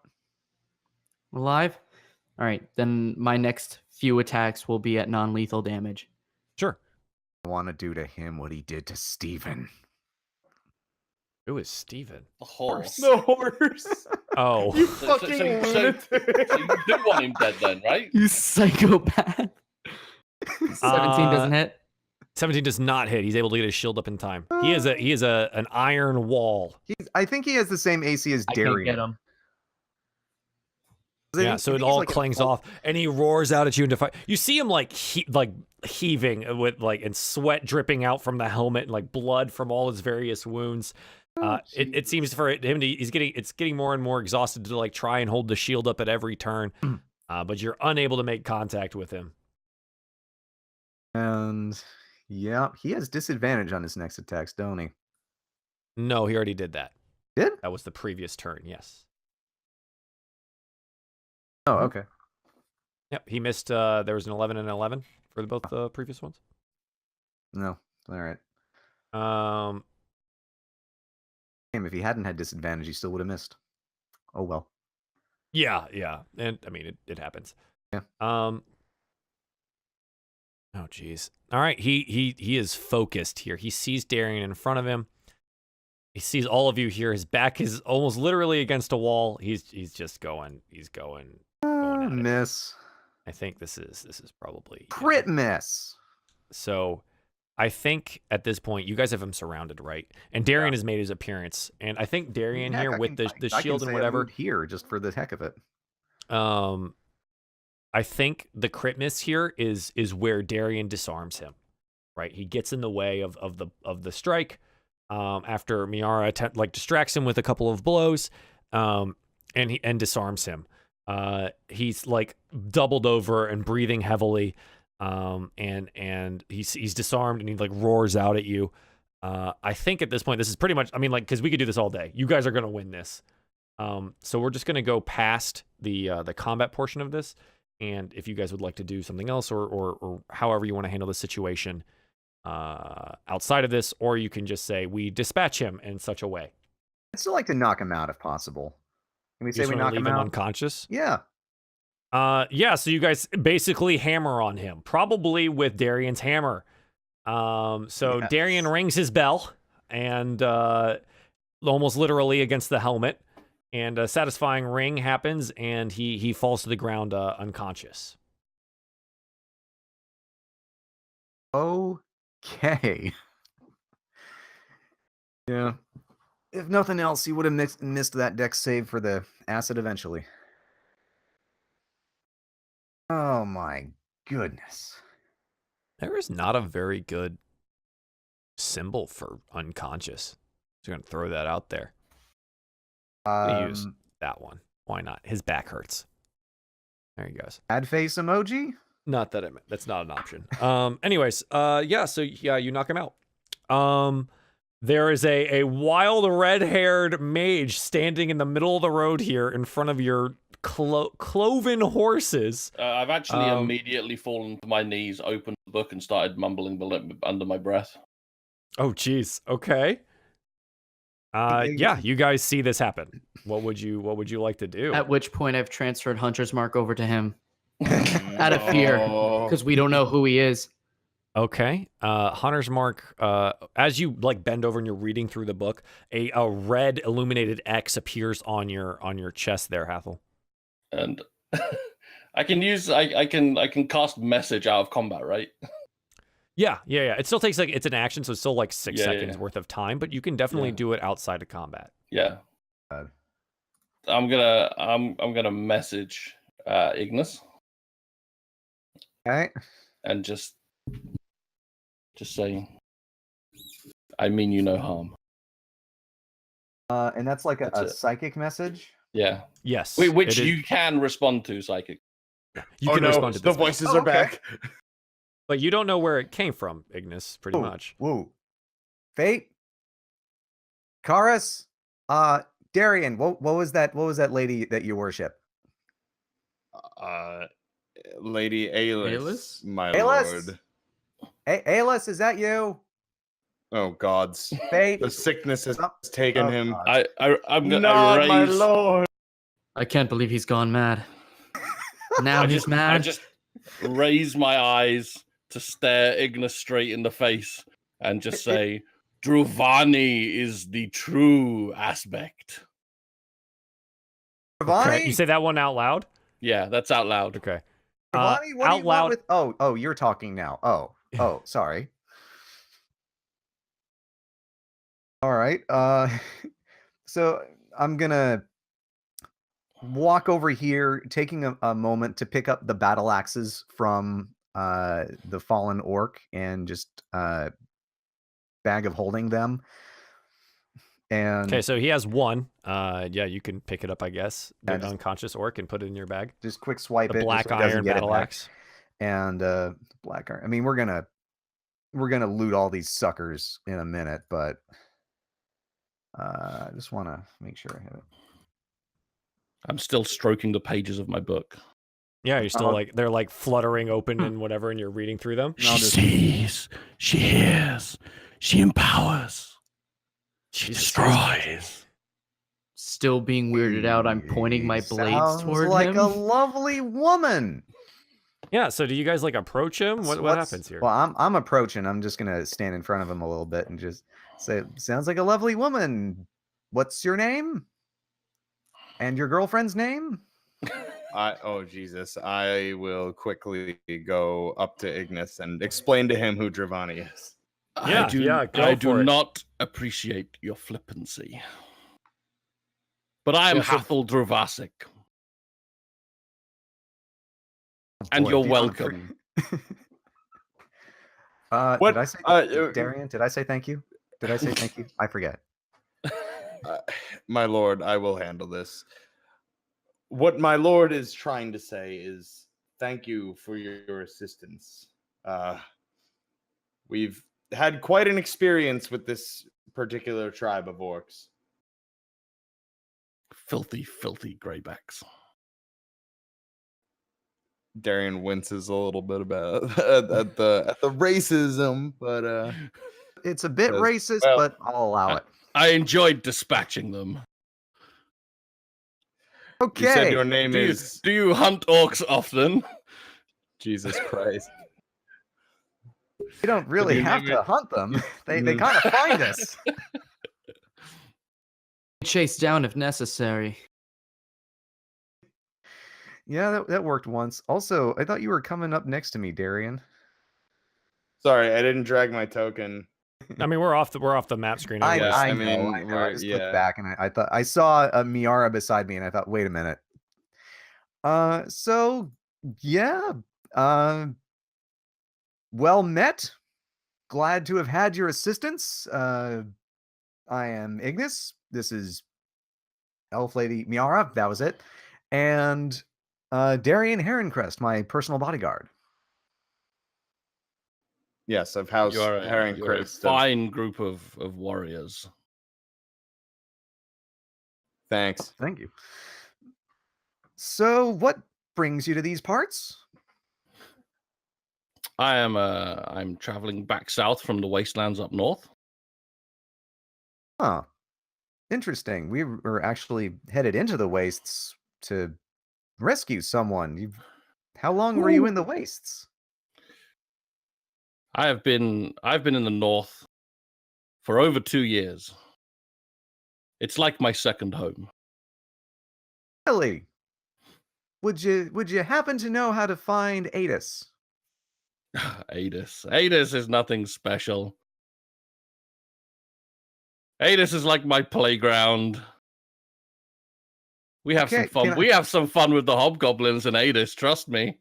Can I make a perception roll to see if he's lying?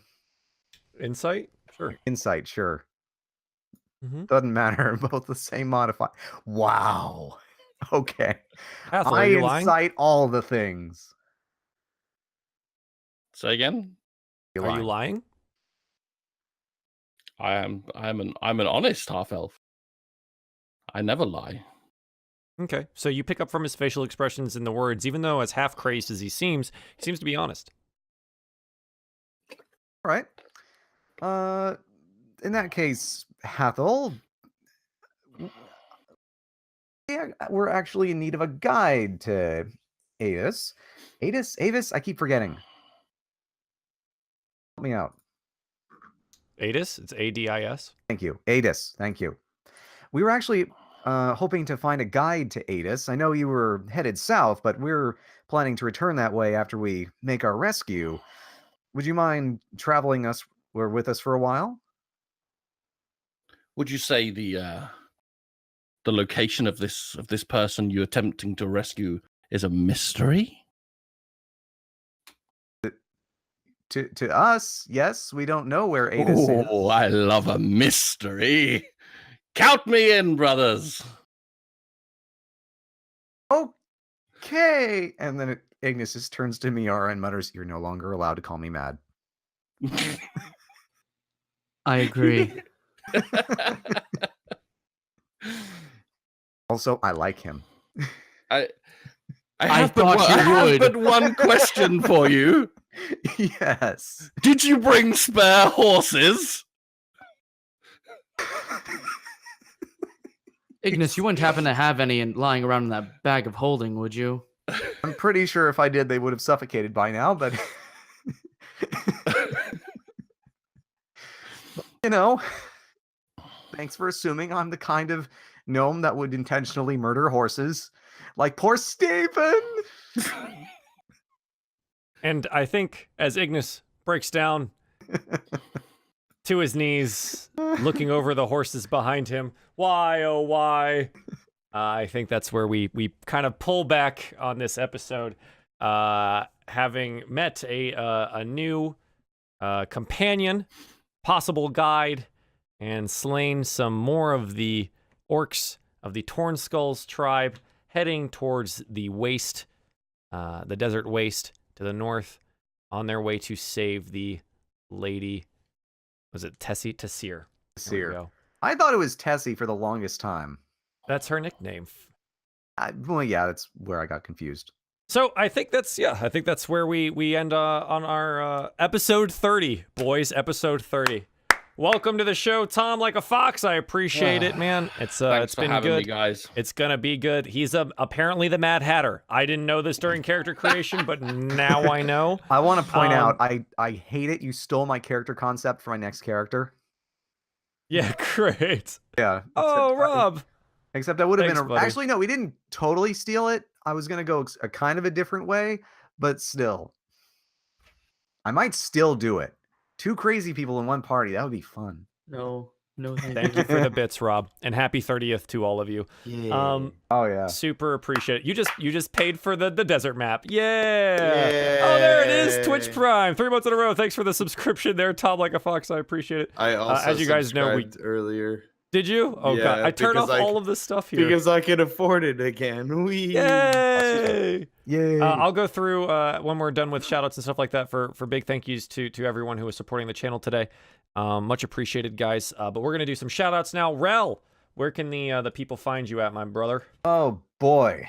Well, when I am not being Ignas Erdrick, not the craziest person in the party anymore, you can find me at youtube.com/relplays, twitch.tv/relplays. I'm streaming now on Saturdays at 1 p.m. Pacific Standard, 4 p.m. Eastern Standard, on Twitter at Rel Let's Plays, and now on Instagram, rel.plays. Awesome. Thank you, sir. Let's welcome our new player, Tom Like a Fox. Where can the people find you at? Oh, it didn't take my thing. Okay. Where can the people find you, buddy? Well, as the self-proclaimed sexiest beard on Twitch, they can find me at twitch.tv/TomLikeAFox almost every night of the week when I'm not being the maddest man in the room here.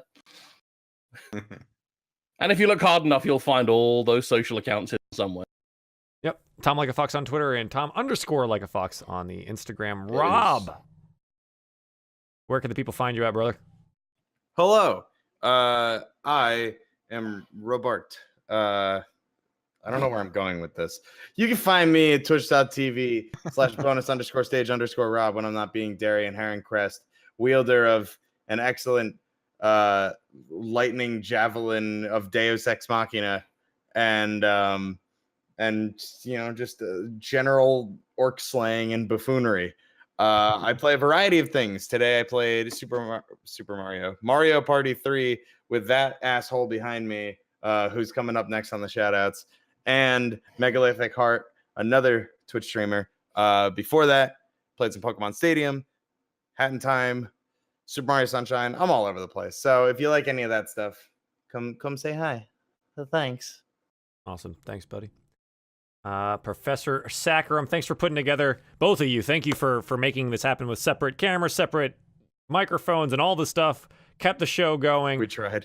Did our best. Super great. Thank you. Professor, where can they find you at? Well, when I'm not at Rob's house, you can find me at my office in my house, where I'm on twitch.tv/prof_Saccharum, playing a bunch of Pokemon, playing some Nintendo, currently playing through The Legend of Zelda, A Link Between Worlds, and Pokemon Crystal.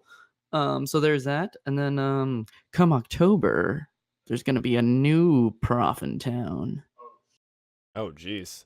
That's gonna be maybe scary. I'm not sure. Maybe. Wait, what? Thanks, Prof. That's scary. Hi, I'm Runaway Robot, otherwise known as Joel. I'm the DM here on this channel for DieFall and most DieFall-related shows. I also do variety streaming.